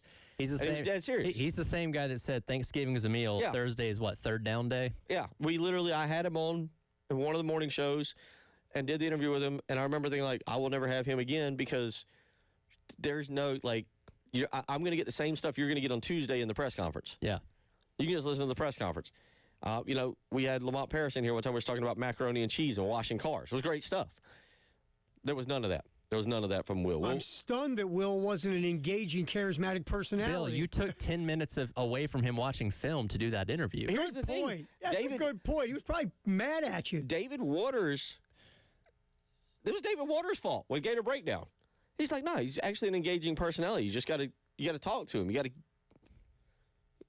And then after I did the interview, I was like, David, what happened? And he's like, yeah, I think at Florida we broke him. He was like, I think because at Florida people turned on him. Okay. Obviously, they turned on him. Yeah. And they were like, and David's theory was Muschamp, by the time he got here, like, was hands off. Well, we're going to get Steve Fink on. He's got some stuff that he's dealing with.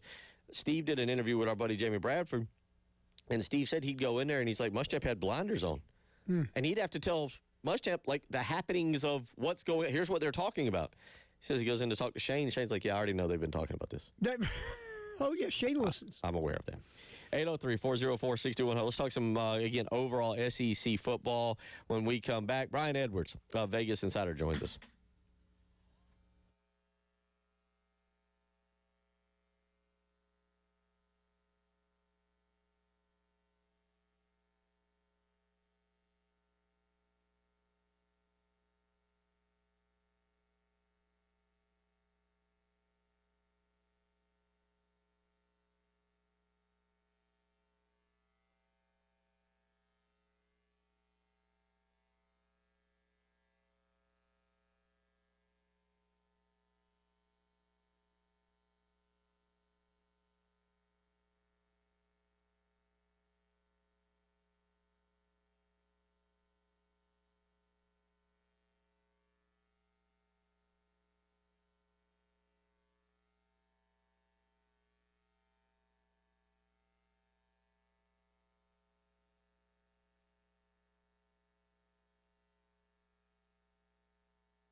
It'll be here before you know it. Week 0, week 1, week 2, week 3, week 4, so forth and so on, and then it'll be Thanksgiving weekend, and we'll be all done with it. But the lead up is always fun. And joining us now to talk a little SEC football, he just got done with his big preview on Southeastern 16, where you can check it out, is our good buddy Brian Edwards with Vegas Insider and MajorWager.com. And normally we talk lines with Brian, but this week we're talking a little bit more big picture college football. He does have some stuff for us. But Brian, doing all right? Hopefully you got through the fourth in good shape. Yeah, man, had a great fourth, and doing well. And we're getting, guess we got camp opening in like less than a month, so getting fairly close. All 10 digits still intact after the fourth, I assume? Yes, I don't play with those fireworks, man. I don't mess around with that. Well, let's get into it. I saw recently you did your Southeastern 16. Y'all got into it on all the 16 teams and broke things down. And let's talk a little bit about that. Now, you've offered your opinion on some of the season win totals over/under. I know, and let's just repeat for just a second. One of the ones that at least you were big on, and I assume you still are, is LSU. You liked, I think, the over on the season win total? No, I'm not. I'm not on LSU. I just have a little bit of concerns about Levitt. Now he's been cleared here in the last couple weeks, but when you got new teammates, new receivers, missing spring practice is a big deal. And he was still recovering from that season-ending foot injury and did not participate in spring. Now I think LSU's going to be really good, but they've got some tough swing games. I've got them 6-2 with 4 swing games. I've got them losing at Ole Miss. I've got them losing at home to Texas, where they're a 3-point underdog at DraftKings in their games of the year. I've got the swing games being A&M at home, where they're -3, and at Auburn, and Bama at home, and at Tennessee. I think they're -1.5 at Tennessee. I think they're going to get clipped in one of those road games, whether it's at Auburn or at Tennessee. And I think Tennessee will probably be a better team in November when LSU plays them because, their lack of experience at quarterback. So, by the time we get to November, Tennessee's, quarterback will have experience, whichever one it is, whether it's the freshman or it's McIntyre. Let's go through a few other teams here now. The one that's near and dear to your heart, and we had David Waters on, who gave a breakdown last week. But what is your expectation for the Florida Gators, and how do you see their over/under on the season win total? So their season win total is 7.5 as of last week, and it was under -140, the over +114. I think Florida and Auburn season win total is both going to come down to what happens in week 3 on the Plains, and DraftKings has that game as a pick'em. Florida's first trip to Jordan-Hare since 2011. And I think Florida's going to win 8. I think they're going to beat Auburn.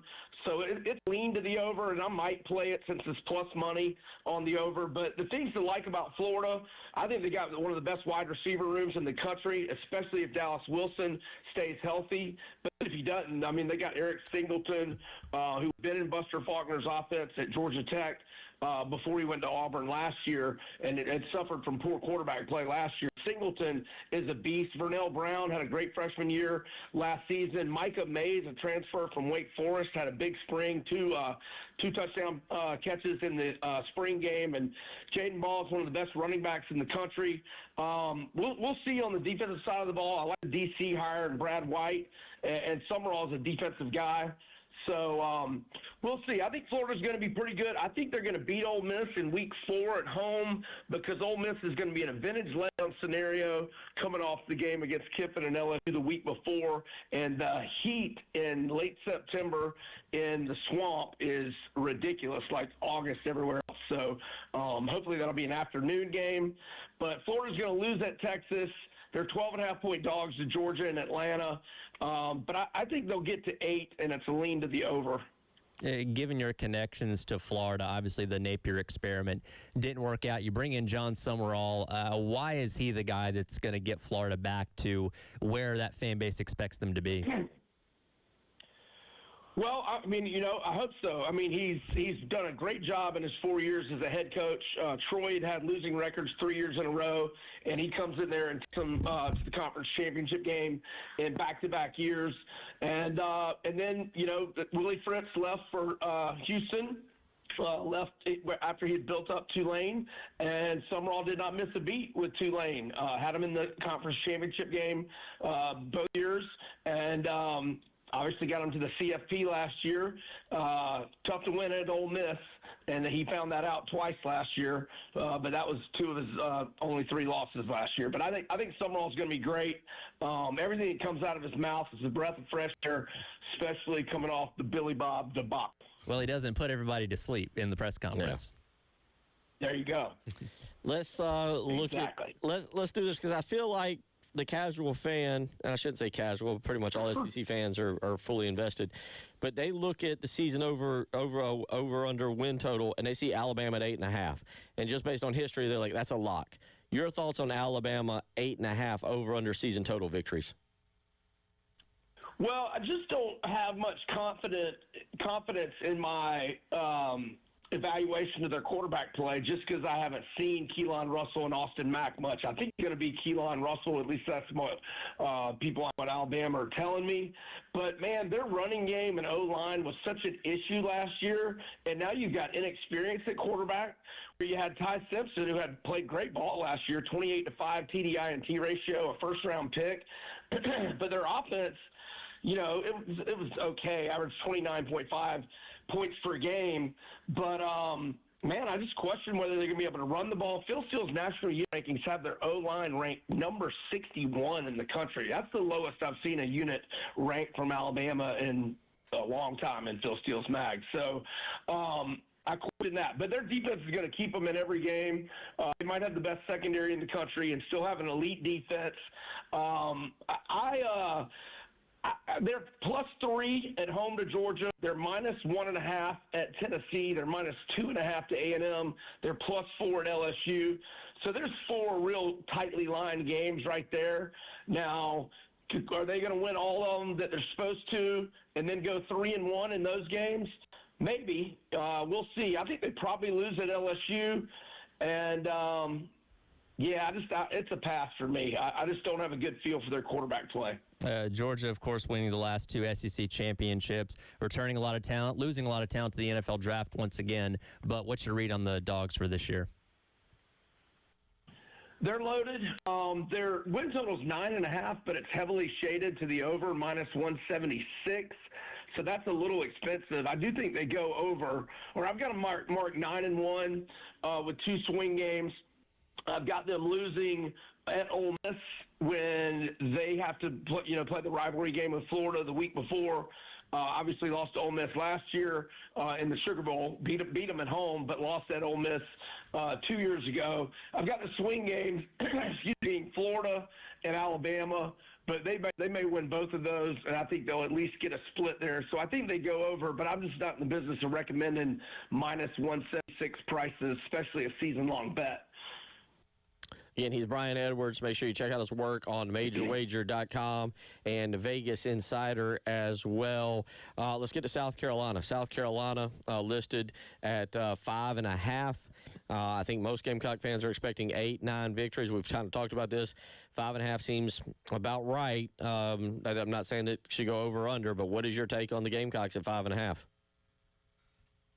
I see 6.5, but Okay. shaded to the under -142, so you can get a +116 on the over. I love the hire of Kendall Briles.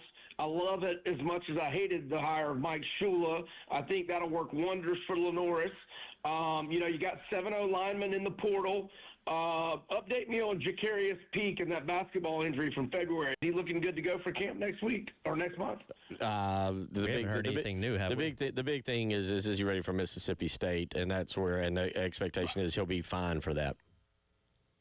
Okay, Because you don't, they don't, just theoretically, they should not need him for Kent State and Towson. So everybody's kind of pointed, to both he and Dylan Stewart, to really week 3 being when they should be 100% in full go, and that's the expectation. Yeah, I don't think Lenoris was going to be running for his life nearly as much as last year. The defense was solid last year, and you bring a lot of guys back. I mean, you got 4 of your top 6 tacklers back, and that doesn't even count Dylan Stewart. I've got y'all 6-4 with 2 swing games. I've got you losing at Bama, excuse me, losing at Florida, losing at Oklahoma, and losing to Georgia at home.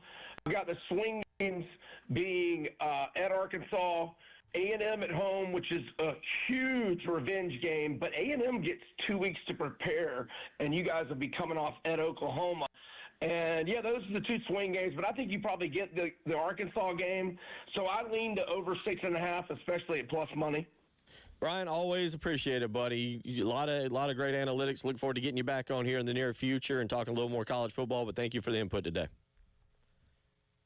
Thanks, guys. Y'all have a great weekend. You too. Take care. Brian Edwards, VegasInsider.com and MajorWager.com. Always does a great job. We'll come back, wrap up hour number 2. It's the halftime show.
A little concerning that Brian Edwards had Arkansas. Brian Edwards, a Vegas insider, had Arkansas as one of the swing games. He didn't have Tennessee. See, I thought he'd go when he said, well, I got 2 swing games. I was like, all right, A&M and Tennessee. And then he went Arkansas. We'll see. Arkansas, we're going to get an Arkansas insider on hopefully next week and talk about them because that program's really, really in transition. Yeah, I think the climb for them is going to be a long one.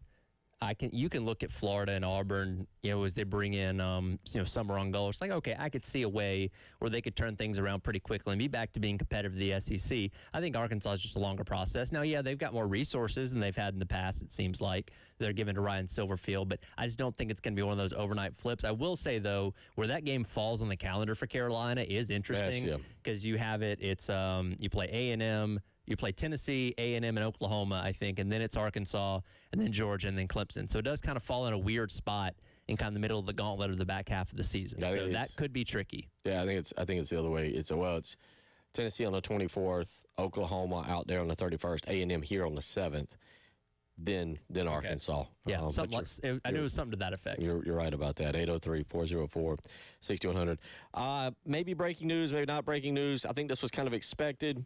But the University of Michigan has removed the interim tag from Mike Boynton. Probably wouldn't be mentioning this, but obviously Boynton being a former Gamecock and a name that had been brought up a little bit in relation to anything with Lamont Paris if something had happened. This is interesting to me. Here's why. It did feel that the situation with Dusty May came so late that Michigan couldn't go and find a head coach. I don't know. Billy Donovan was maybe the best option, and he's going to be an assistant with the Spurs now. Sounds like he wants to stay in the NBA and then take a team next year who's on the verge of winning a championship but wants to make a coaching change and get over the hump. Sure. When I read you the details of this contract, give me your initial thought. Now, this is from Matt Norlander on CBS. It says that Michigan, he has signed a 2-year contract, but the second year is not fully guaranteed. I see. Okay. And, I just the way the article reads is that Michigan didn't want to get too locked in to another coach after what happened with Dusty May and him bolting. But it says Boynton and Ward Manuel, the AD, negotiated over the course of 2 weeks before agreeing to terms on Thursday. Boynton is signing a 2-year deal through the second season, although the second season is not fully guaranteed per sources. Do we know the number figures? Doesn't say. Okay. It does tell me that money was that they did. It very much screams to me like, hey, you're not our first choice. We're kind of in a bit of a pickle here. We're going to make you head coach.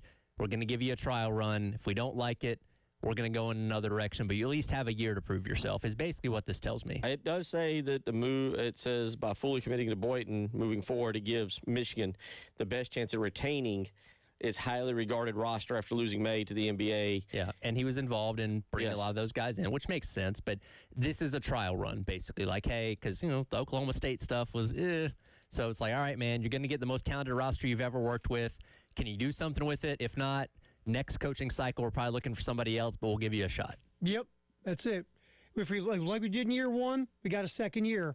But if we didn't like it, it ain't guaranteed, and we move forward. So basically, you're getting your chance to audition. Yes. I hate that for Mike, but I understand it because, guys, the thing about Mike Boynton is, and follow me on this, he's never actually been hired for a head coaching position. He kind of fell into the Oklahoma State job when Brad Underwood left unexpectedly for Illinois. Right. And they kind of were in the same position of Michigan as it was a little bit too late in the process to be able to conduct a coaching search that you would like to coach.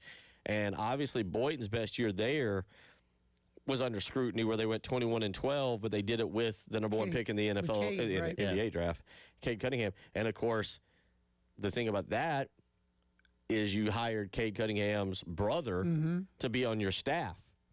So it wasn't like, he landed G.G. Jackson and they had a great year. No, he finagled his way through to getting the number one prospect in the country, which then in turn only led to a 21-12 season and a first-round exit. Right. And then the rest of them are very subpar. Yep. Oklahoma State, before Boynton's tenure, had made 18 out of 25 NCAA tournaments. Mm-hmm. And a Final Four, if y'all remember, with Big Country Reefs. Oh, yeah. So, to me, Oklahoma State wasn't a bad job. Now I've heard that since then, resources and all changed. Yeah. But well, that's why Brad Underwood left. He was the lowest paid coach in the Big 12, I believe, at the time. Yeah. So, all right. Yeah. He's going to get a shot. Good luck. Good luck to Mike. Yeah, good luck. Hour 3 on the way. We'll get back into that Matt Mitchell thing and talk some linebackers and wide receivers. You're listening to the Halftime Show.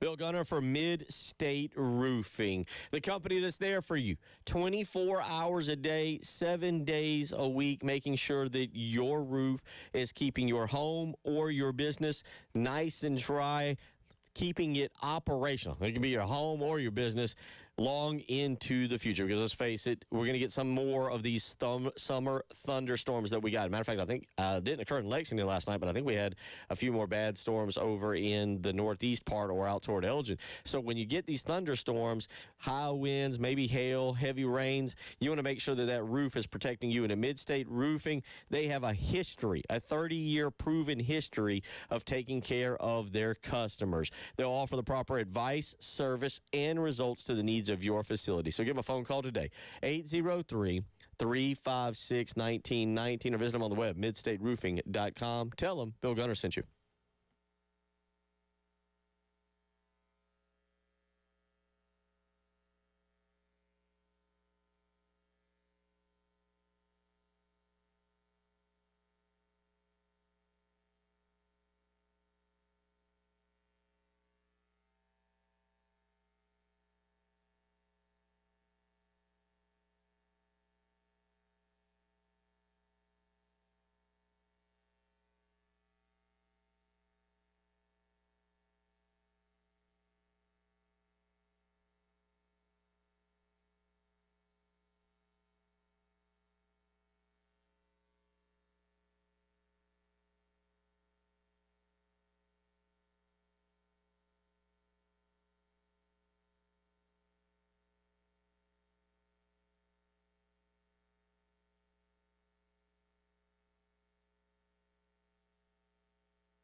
Final hour of the week, and then we turn it over to Terry Ford at 3 o'clock, who will give you live play-by-play updates of Spain and Belgium. And he's going to do it in the voice of the Spanish commentator for the game, too. Yeah? You're just going to scream goal until you're out of breath? That's what that guy did the other day. That dude was like he was in pain, like he was shot. I'll do that. Yeah, the dead goat. Yeah. The funny part about that, if you didn't hear, we might have to see if we get to it again this hour, but the goal that Messi had earlier this week against Egypt, is you got to watch the video because he gets done with all of it, and then he, takes his headphones off and, puts them down and, Yeah. he literally is like, I can't, He exhausted all the air in his body. I haven't seen the video, but yeah, I mean, I got tired. Yeah. Jeez. Yeah. So, but anyway, 3 to 6. You got any, real quick, I see you running out. You got anything today? Anybody coming up with you? Anything we can promote? Nah, nothing. Nothing. We're Okay. doing nothing. All right. I'm going to play live music. A lot of music. A lot of Brooks and Dunn. Spain, Belgium, Brooks and Dunn, and Terry Yeah. Ford. There we There's go. your- That's a show. He's going to spin the best of the 80s, 90s, and today. That's right. 40-minute free rides right here on 107.5 The Game. Okay. That was scary. Yeah, that's how they taught Listen. you. When I first got in the business, that was the way these guys taught. Oh, yeah. I used to do I believe it. I used to do weekends on our adult contemporary station in Athens. You did that? I did that. Adult contempt? Oh, Adult. my goodness. Yeah. You didn't do that voice, did you? No, they told us not to do voices. Well, when I first started, I'll never forget, I just talk like this, right? I sound like 12-year-old gargling razor blades, like always. And I never forget, my first music radio PD was like, no, you got to talk like this, like more to diaphragm. You don't like that. You got to get like that. And I'm like, that sounds stupid. That is. It was like awful. Awful. That's wildly. I'm trying to think of who it was that they were saying. I might have been Johnny Depp. I can't remember who it was.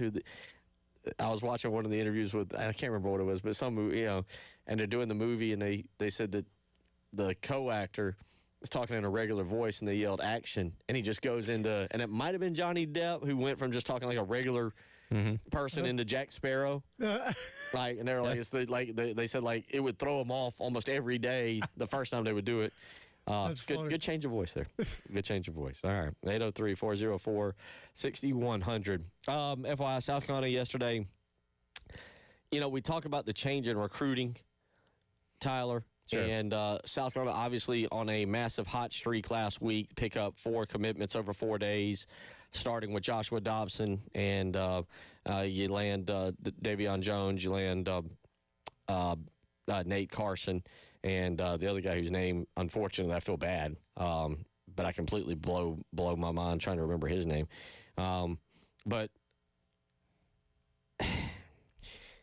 last week we talked about Joshua Dobson, and you can throw Davion Jones into this, and Nate Carson, although Nate Carson being a truly local kid, I think you feel comfortable with. I think being that Dobson is originally from Catawba Ridge, but he's still, that's not right here next to your campus. Yeah, but I mean, in a way, you still kind of count him as in-state talent. I think I don't know. Yeah, I know he's playing his last year across state lines, but still, he was originally a Carolina kid. Jaden Brody, by the way, is the 4th name, the 6'2", 220 defensive end. But we talked about how you feel about getting a commitment from a Joshua Dobson, who's a 5-star, who's a big-time prospect, but he's in this class. Mm-hmm. And a lot of people are saying, well, until he's signed, I don't really count on it anymore. Yeah. Going back to my recruiting nerdness, my geekiness on this, there was a day when kids would commit early, you'd be pretty excited about it. Sure. When a 2028 kid, which in other words, a rising junior, commits now, I don't even know if I pay attention to it anymore. It's just like, sure, buddy, whatever. Because you realize, I don't know if y'all realize, the first 3 commitments for South Carolina who all committed really early, Jannard Albright, what was the defensive back? I have to go back and look at his name. He was committed to Florida now. And then one other, and then Jaden Kelly Murphy. Mm-hmm. Well, I can't remember the defensive back that committed to Florida, but Jannard Albright switches to Florida State. The defensive back switches to Florida, and Jaden Kelly Murray ends up at Colorado. All 3 of your early commitments are gone. Now South Carolina has picked up 2 wide receiver commitments this week from Joseph Jet Gibbs. Love the name. Burlington, North Carolina, and Jamari Kane from from Richmond, Virginia. Neither of them are. Gibbs is a 4-star, but he's according to On3, he's number 236 in the nation. He's number 8 in the state of North Carolina. But Tyler, when I see these commitments, I'm just like, whatever, buddy. And it's no offense to them. Sure. Yeah. No. It's we talk about the 4 guys that committed last week, and you're saying, okay, well now they got to hang on to them for another basically 5 months for signing day, and that makes you nervous. So yeah, when you're talking about guys that wouldn't be signing for another year and a half, it's like, all right, we'll see what happens. I mean, I think back to, did Landon Duckworth commit as like a sophomore in high school? His was really, really early. And I remember when that happened, people were like, hey, most guys don't really commit at this point in time. Don't be surprised if he changed his mind. He would decommit, then recommit later on. So, again, you just never know what's going to happen. Obviously, with guys that are a full cycle away, they're going to go to more camps. They're going to be noticed by more coaches. Their potential star rating is going to go up. So being committed to South Carolina, but maybe the Michigans and Ohio States of the world haven't seen them. So if their star rankings go up or they go to different camps, hey, now Ohio State's going to offer them. Well, guess what? They're going to decommit and flip to Ohio State. You just never know what's going to happen. So I'm with you. It is something that you look at, you notice, but you're like, all right, I'm not going to get one way or the other about this because that is a long way between now and December of 27.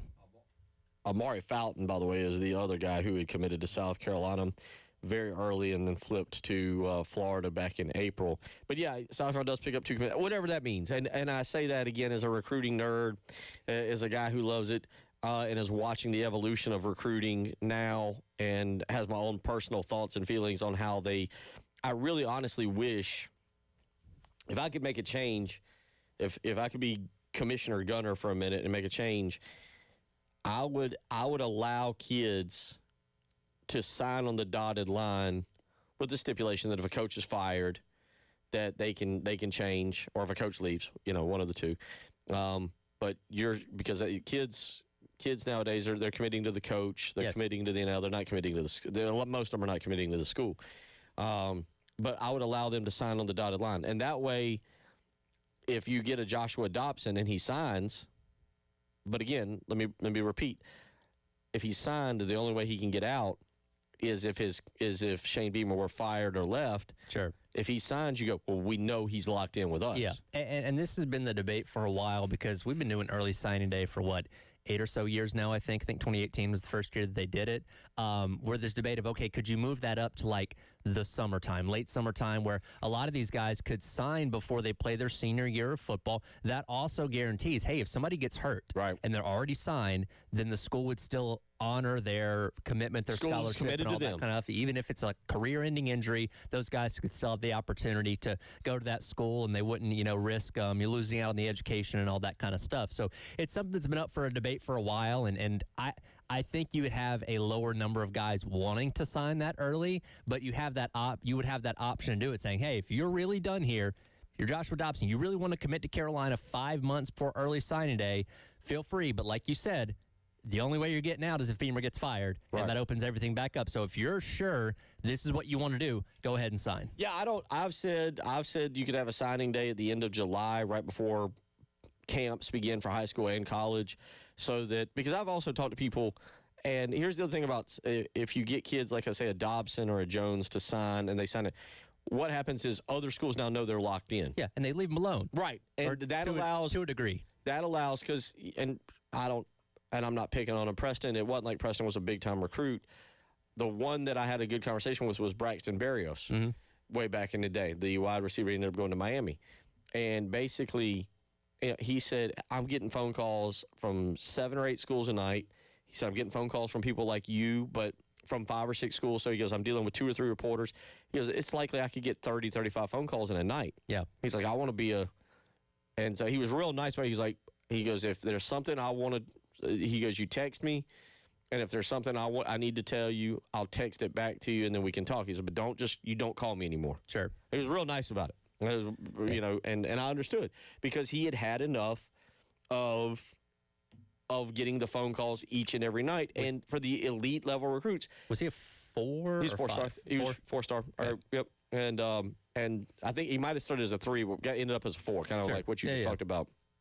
But that going back to my point, because if I hate to say it like this, if you do the math on it, Now we're down to what? 2 websites.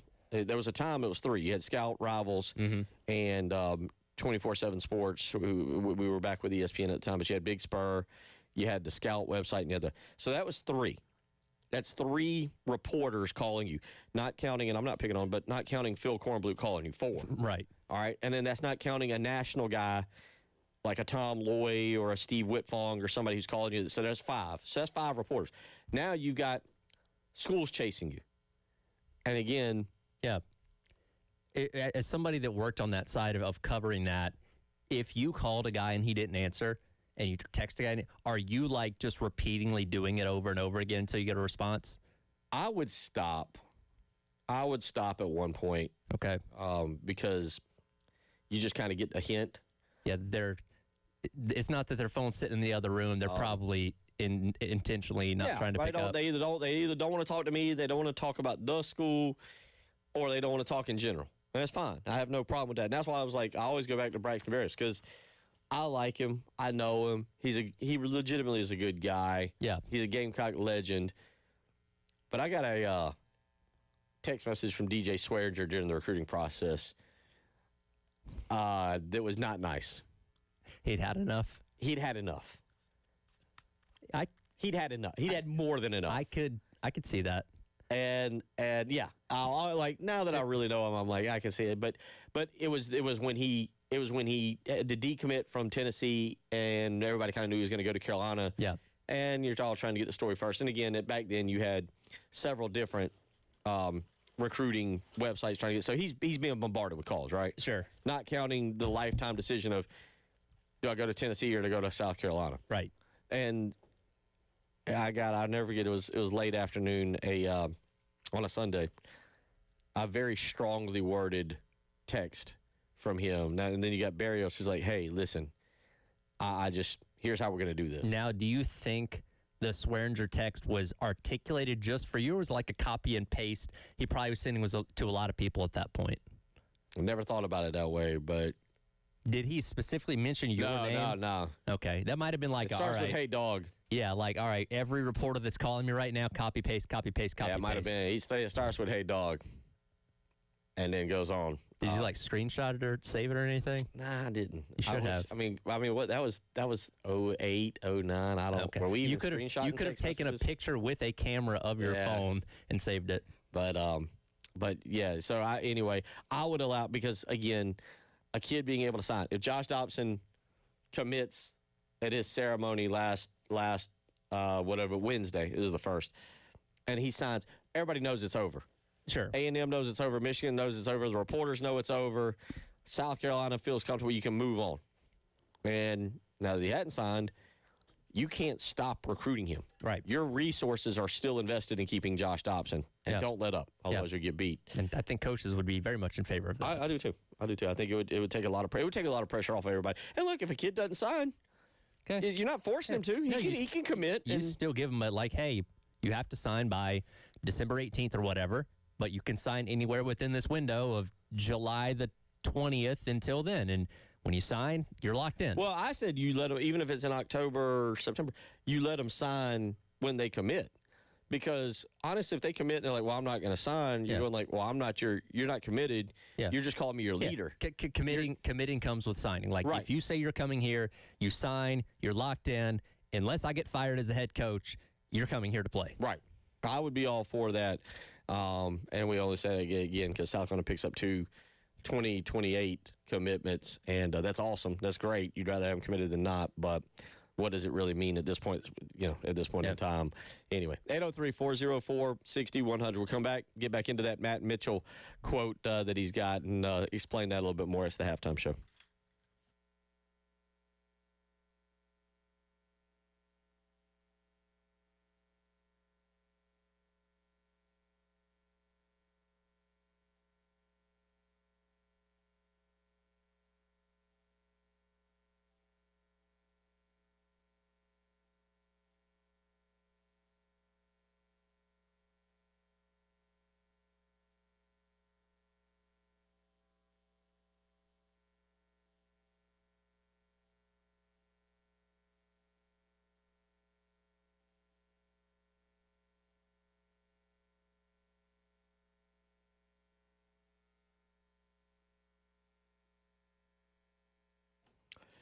Bill Gunner for AAA Heating and Air. Let me give you some numbers. Today, 98. Tomorrow, 93. Sunday, 92. All right, and then it gets a little bit better next week, 84, 87, 93. Next Thursday, 97.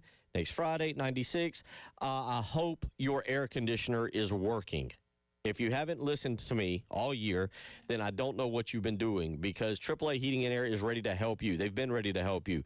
They are the company that makes sure you stay nice and cool during the summer and nice and warm during the winter. And trust me, if you've heard me complain about the cold or the heat, you know that I value that in my life. And I valued the work that AAA Heating and Air came out to my house and did when they put that brand new Trane heating and air system in. Right now, take advantage of what they're offering. Guaranteed financing, no payments, no interest for up to 12 months. And how about this, a 15-year parts and labor warranty. Call AAAtoday.com. Again, that's call AAAtoday.com and tell them Bill Gunner sent you.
.220 on a Friday, July the 10th. Reminder, SEC Media Day. Less than 2 weeks. We will get through next week, and then we will have it fully covered for you. You'll be down there. You'll be down there? Yep. I might be down there. I'm kind of trying to figure out my own personal plans and making sure I feel comfortable being away from home. But in Tampa this year And that'll be kind of the official start to the college football season. And we'll have media day, and then we'll have the following week. Typically, we haven't seen. I don't think any of us have seen a date yet. Typically, we have the Birdies with Beamer golf tournament where we all go play some golf and do our shows from out at Cobblestone and talk with some assistant coaches, and they do the big press conference. And then the following week should be right around the time. We don't know an exact date just yet, but it should be the start of preseason camp. Some of y'all want to call it fall camp. The weather would disagree that it's fall, but we are right there at it. So you got next week to kind of get all your honeydews together and to enjoy a little bit more time without really fully being invested in the college football season. And we're off and rolling, man. But maybe you don't want to be invested because you're miserable. Matt Mitchell, if you hadn't seen it, Matt Mitchell, this is comedy. It's funny. All right, don't get upset. He makes fun of everyone. Yes. Not just us. Yes. All right, here's Matt Mitchell explaining why South Carolina is the 7th most miserable fan base in the SEC. Moving on to our 7th most miserable fan base in the SEC, South Carolina. One might not look at a South Carolina fan and see suffering, but deep down, underneath all that not safe for work apparel, is a heart that's been broken time and time again. The Coach Boom era ran the program right into a ditch, and the high point since then has been watching Shane Beamer get baptized in Duke's mayonnaise. So for a program this miserable, the closest thing they've had to a parade is just a few ingredients away from a human potato salad. And outside the gauntlet of the SEC, South Carolina ain't had much luck there either. Their in-state rival, Clemson, has 2 national championships and 6 playoff berths in the last 10 years. So every fall, South Carolina fans get to lose 6 or 7 games in heartbreaking fashion while watching their rival win a championship. Again, I mean, why would you make that your school colors? Having to watch y'all run around on that field looking like the Halloween owl is enough torture. So here's the way I take remember, he's comedy, okay? Yep. But he's not wrong. But here's the way I take that. He condensed it all into about a 10-year period. Mm-hmm. Only Muschamp and Beamer. This goes way back. Sure. Well, I don't think he had the time to cover the entire history. Well, I think it's more of like a snapshot of recent times. But he could have been like, this program until 1994 had not won a bowl game. Not won a bowl game. Yep. There was one season basically in their history, one singular, where they were relevant, 1984. Yeah, prior to the Holtz era, you had the 69 ACC championship, George Rogers, 1984, and a bowl win. Yeah. That was it. Yeah. In the 100-year history of the school at that time. Which, I say all that, not to be mean and poke fun, but who in the heck does he have 6 spots ahead of us?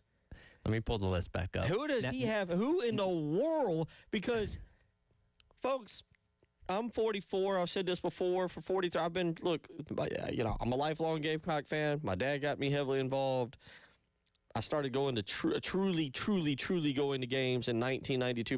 My mother passed away, and I would go with my dad, and that's been something we've grown up. I've sat all over that stadium. I am a Gamecock through and through. I can talk about the bad times. I can talk about the good times.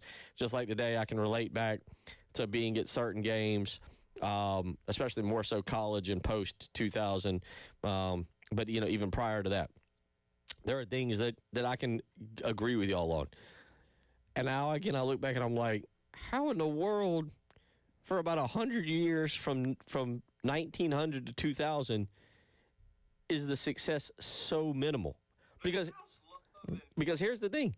You can be like, well, the board of directors has never been involved or, never been invested. We've never been invested. People come and go. Sure. Doesn't at some point somebody come through and it's like, we're gonna make this you would think we're gonna make a big deal out of this. All right, I want you to take a guess at the 6 programs ahead of Carolina on this list. Well, you've told me Auburn's number 1. So the other 5 between 6 and 2. And again, this is more recent. Again, he's not going through the whole history. This is more like past decade-ish in terms of fan bases and their current level of suffering and misery? I would say if that's what you're basing it on. Over the last, I'm going to go back. He mentions Muschamp, so I'm going to go back to 2016. So I'm going to go last 10 years. Okay. I would actually go Florida at number 2. Florida is number 5. Okay, So they're up there. I'd go Florida at number 2. I would probably go. Let me think for a second. Give me a second. Didn't think you were going to ask me this question. See, Mississippi State would be up there because they haven't done anything. But I don't know also if they've had the success to say like South Carolina's had that pocket of success with Sure. Spurrier where you realize this is what we started off the show talking about. Yeah. Oh, we can do that. Mississippi State got to number 1 with Dak Prescott, but other than The that, inaugural number 1 in the playoff era. true. But other than that, I'm not sure what they've done. But I'll go Mississippi State at 3. They're 4, so close. Okay. So you got 5 Florida, 4 Mississippi State. Well, 1 is Auburn. If you go 5, 4, so I'm accidentally going the wrong way. I would say 2 or 3 has got to be Arkansas. Arkansas is number 2. Arkansas's number, yeah. Yep. Arkansas is one of those teams that you look at and you're like, y'all got. I mean, I think South Carolina has some resources. I think South Carolina's okay.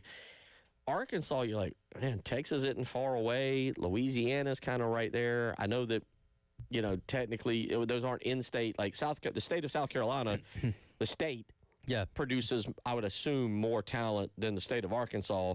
So you're having to go out of state. Sure. But I would assume your instant thought is Louisiana and going into some parts of Texas Yeah. would be your recruiting hotbed. And I think with A&M and Texas being in the conference now, that hurts a lot because you used to be able to go into Texas saying, hey, stay close to home and play in the SEC, come to Arkansas. You can't do that anymore. Yeah. Okay, Arkansas. So Arkansas's 2. Yep. So I've got number 4 at Mississippi State, and I've got number 5 at Florida. So that would leave number 3. And number 6. And, you said South Carolina. So number 3 would be, is Vanderbilt on there? Because I feel like. Not between Carolina and number 1. Okay, Vanderbilt all is right. actually Yeah.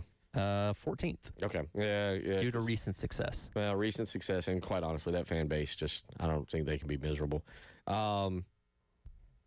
Recent success. Again, give me 2 seconds on this.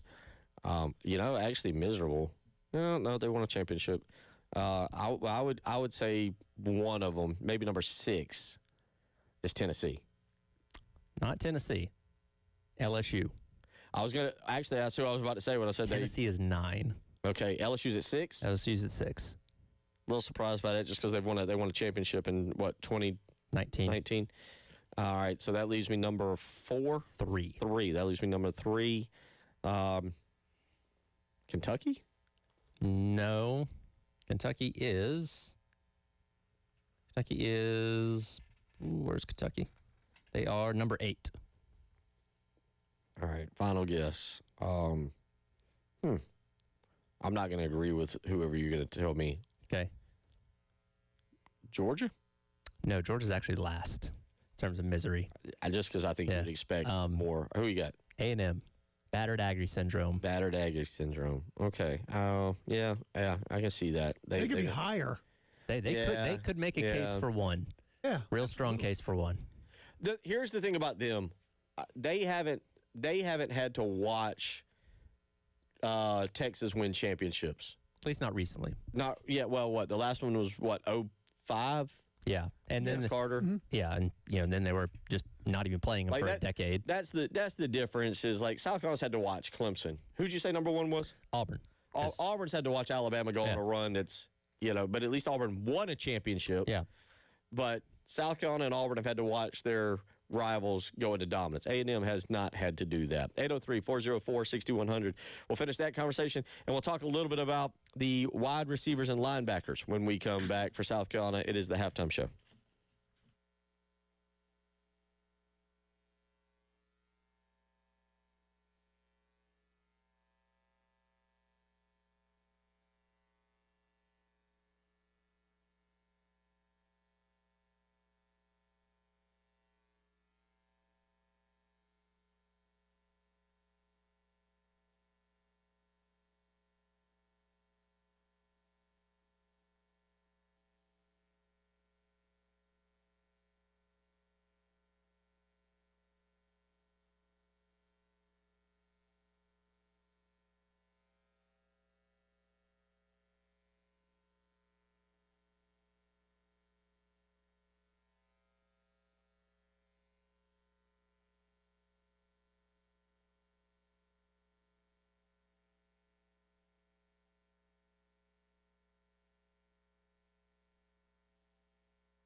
I'm just going to bring this up for a second because we were just talking about it off air. And we were talking about road trips and going back to the very beginning of the show with my buddy calling me like, Gainesville, Tuscaloosa. I was just looking at hotels in Tuscaloosa, not in Birmingham. Yeah. In Tuscaloosa. I gave y'all the Fairfield Inn Tuscaloosa by Marriott. How about the Motel 6? Okay. So I'm on the lighter end. The Motel 6. Fully refundable. Reserve now, pay later. Motel 6 in Tuscaloosa. Friday, Saturday night. Obviously, it's September 25th and 26th. The Motel 6. $627 a night. Motel 6. Motel 6. 1,400. This is on hotels.com. Now, is that the bed bug room? No, I think that's in Myrtle Beach. Didn't I just see that where they were one of the top 50 destinations? Did I not see that correctly? But yeah, I can believe that, by the way. yeah, Motel 6, how much, over $600 $627, for a Motel 6. and it tells me that's $178 off, whatever that means. That's vile. Now look at the. And by the way, I just put the pictures of this hotel are. Whew. Hold on. Look at the prices of it for next weekend on just an off time where it's not something going on in Tuscaloosa. See what the difference is. All right, I'll do This will actually be funny. Yeah. That's a good pull. So if we were to go down next Friday and leave Sunday, let's see if it gives me that. Let's see if I can find the Motel 6 real quick. All right, I gave y'all the price of the Fairfield Inn. What did I say? $1,600 on the Fairfield Inn. Was that right? I guess. Yeah. Was that seem right? Fairfield Inn next weekend, Friday night, Saturday night. $205, $89 a night. Let's book it. There you go. That is next weekend. We got on the discussion off air. We were talking about traveling, and we were talking about going to away games, and I was mentioning one of the ways I gauge how big your town is can I book a room? And we were talking about Oxford, and I was like, dude, they couldn't book anything. The Embassy Suites by Hilton Tuscaloosa, which I'm sure, just looking at the picture, is a nice hotel. Next weekend, $415. I have zero total. $415 total. Okay. $415 total. I have zero clue how much it would be. I hadn't done my research on that. We might have a segment next week where we compare hotel prices. What is the cheapest road trip you can take this year? Oh There my you go. goodness. That would be interesting. Oh my well. We Look. I've been a college student traveling. There was 2 years where the only game I missed was Arkansas because we just didn't go. Uh-huh. You can't play of what's the cheapest road trip you can take because let me tell you, we did some cheap road trips. you can always sleep in your car in the Walmart parking lot. Or sleep in somebody's floor. Yeah. We were. yeah. I won't say what city, but we were in Gainesville. I'll say the city. We were in Gainesville, and we were at a less than stellar hotel where on Sunday morning they cut the water off so that they could wash the sheets, Are you and so serious? and that was 2004. We got destroyed by Florida in a night game, and just had the next morning to get up and drive back from Gainesville. They make you all share the same spoon at breakfast or something? Oh, it was me. It was the same guy that called me to start the show who was asking about our road trips. That was in Gainesville, and they double charged me, and then cut the water off on Sunday. It was great. It was a great trip. And That sounds like yeah. And Carolina got just demolished, 48-7. That's awful. That was interesting. That's something. 803-404-6100. Let's go back.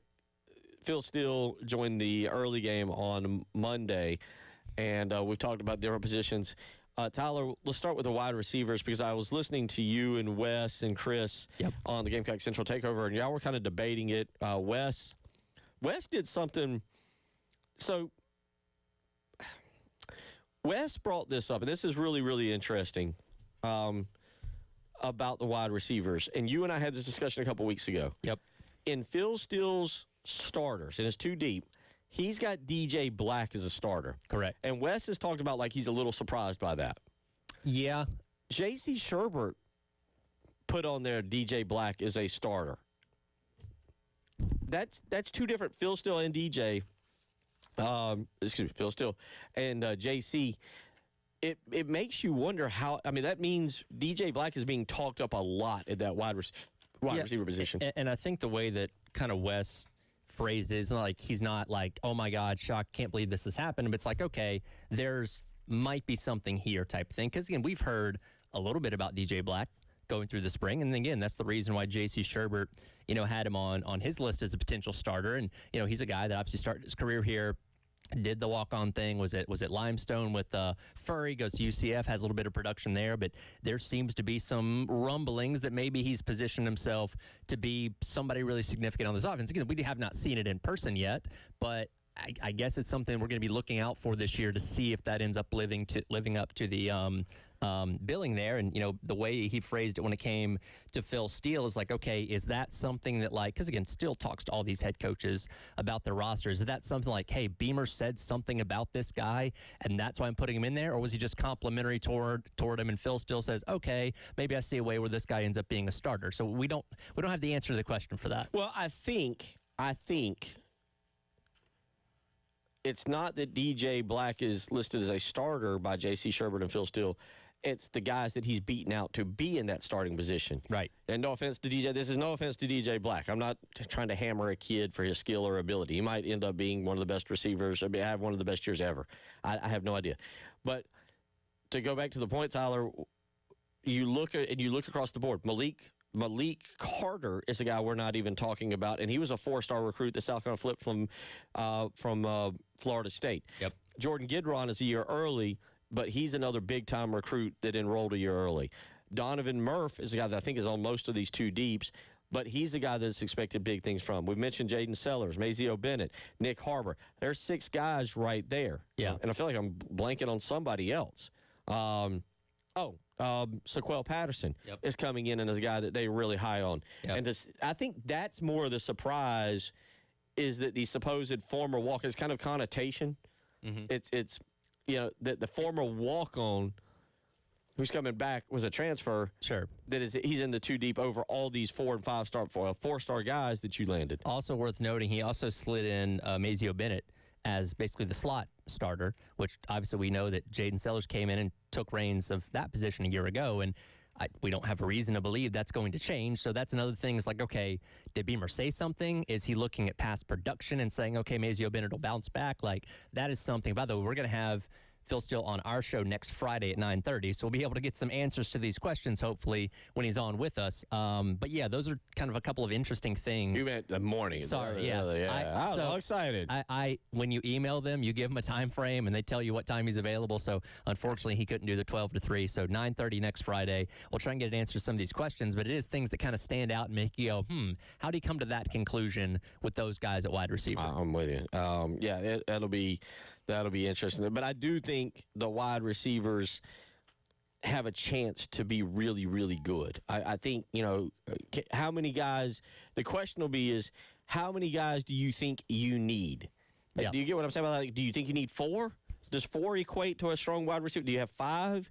Do you have Harbor, Sellers? I'm going to throw, let's say Sequel Patterson comes in and surprises everybody's a freshman.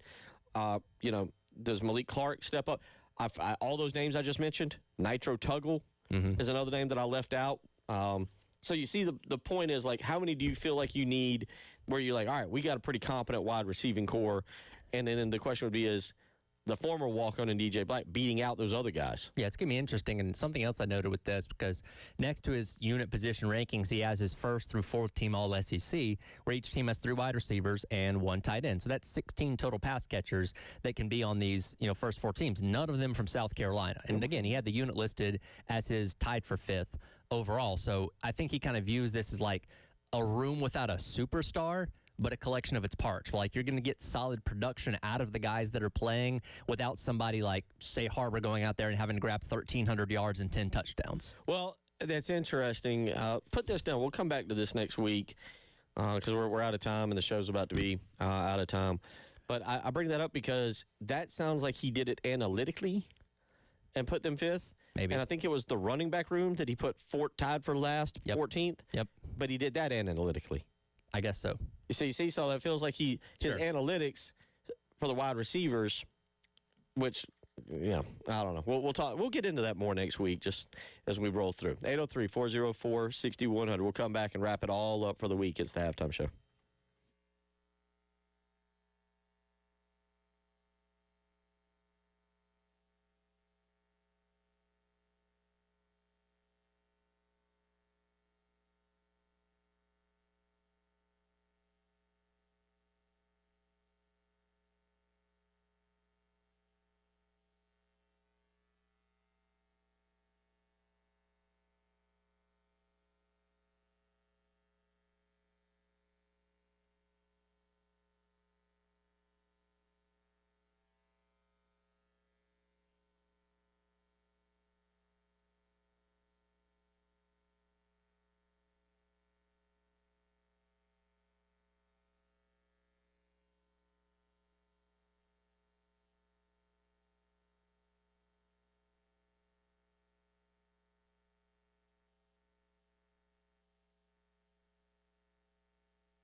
Wrapping it all up here. on the halftime show. Hope you're having a great Friday afternoon. We'll turn it over to Terry Ford here in just a few minutes. Tyler will be back in just a second. I've got something that grinds my gears that I want to ask him because he's our wrestling guru. He's our wrestling guru. And due to some health, I watch a lot more TV than I used to. So I catch commercials now on TV. I catch a lot more frequently and know them. Mm-hmm. So I'm going to ask you this, Terry, and then hopefully Tyler will be back in just a second. If there is an extremely popular persona, I guess a persona, maybe character, I'm not sure, whatever you want to label what Ric Flair was, can anybody else ever use that again? If they do, they won't use it the way Flair did, man. Flair But that's was like different. You know, you can't be Flair. like Hulk Hogan, Flair. Yeah. I remember because I was a wrestling dork when I was younger. I got away from it after because I loved it with Stone Cold and all those guys and D-Generation X and then once it got like a little bit more, I don't know, family friendly, I tapped out. Is it family friendly? No. Yeah, they tried to get more politically correct, and I was like, okay, I'm out. I'll go back to when I was a real little kid, Rowdy Roddy Piper. Yeah. Remember he'd wear his kilt. Yeah, wear his kilt. People with coconuts and stuff. Yeah, so Tyler is much more into today's world of these guys. So this is a good question for you here, Tyler. All right, Tyler. So my question is so to give you just background on what's happening here. Okay. I watch a lot of Big Bang Theory, which is on TBS TNT. Sure. And TBS TNT, whatever, they have the AEW wrestling. Correct. I don't know where that is in, if it's still considered like the major minor leagues or if it's working its way up. I don't know what you really consider about that. It's an alternative to WWE. All right. It's major league. So I see the commercials for it. Yeah. Well, there's a commercial that's really been annoying me lately Okay. because I feel like we're stealing a persona. All right. If there is a great wrestler, and I'll come back to it, a great wrestler, can you use that persona? Can you use what that wrestler did? Not like directly. You can take notes from people. You can be inspired by stuff, but like all right, let's use, for example, like The Undertaker, right? If I look at The Undertaker and say, wow, I want to be that, and I steal his gimmick verbatim, no, that's off limits. But you can take inspiration from things that other people have done before you. Who are you talking about? I'm trying to look and see who the actual name is because I truly have not been kind of paying attention. Describe him for me. Well, he comes on the commercial and he says, I ride in limos and I ride in jet planes because I'm better than you. Oh, Maxwell Jacob Freeman, MJF. Okay. Yeah. And I'm like, dude, that's a little too close to Ric Flair. It's very inspired by Ric Flair. And I don't like that. Like, Yeah. you don't steal Ric Flair. There are certain things, certain things about like Hulk Hogan that I wouldn't want to see anybody else steal. So yes, MJF, Maxwell Jacob, I'm now looking at him.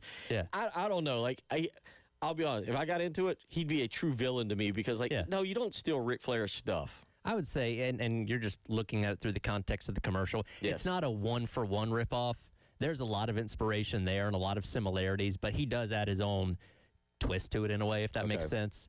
He's not trying to be Ric Flair 100%, but there's a lot of inspiration there. Yeah. I see how you come to that conclusion. Yeah. Okay. Good. I'm not crazy. Yeah. I don't really care for it. And this guy's. I've never even watched one of these things, but I consider him a true villain, a heel, if you will. Yeah, good. He is. And I don't like that. I don't like that at all. So anyway, all right, good. I got that settled now. You can text me these questions anytime. That was more fun to talk about it. Yeah. It's a lot more fun. Nah, I like surprising you with these kinds of guys. That's fun. That's fun. I want the reaction in real time and not giving you a chance to think about it. Okay, sure. 803-404-6100. What's on the plate for the weekend for you? Not a whole lot. It's been a busy summer. I've been here, there, and everywhere. Last week we were in Myrtle Beach for my wife's birthday, so I think this is more of kind of a chill weekend. I think you did it in buy sell at the end of the show with Wes and Chris. Are the Braves tied for the lead for the AL East at the end of the weekend? Which I'm sorry, NL East. By the way, that means obviously they would have to be swept by the Cardinals, right? And either the Marlins would have to sweep the Guardians, or the Phillies would have to sweep the Tigers. Probably not. I think the Braves win at least one this weekend. They do have a little momentum right now. But yeah, I mean, how about the Marlins, man? A team that's not supposed to be good, that's hitting a surge. Now, again, you got a lot of baseball left to be played, but they're in the mix right now. Worst World Series ever. Marlins, White Sox. White Sox are at the top of the AL Central. Well, those were two teams that, won their last titles 20-ish years ago. We'd all be signing up for that. It'd be kind of like Would now. the Pope come if the White Sox played in the World Series again? I bet he would. All right. Terry Ford up next. Y'all have a great, great weekend. We'll be back to do it all again on Monday. Take care.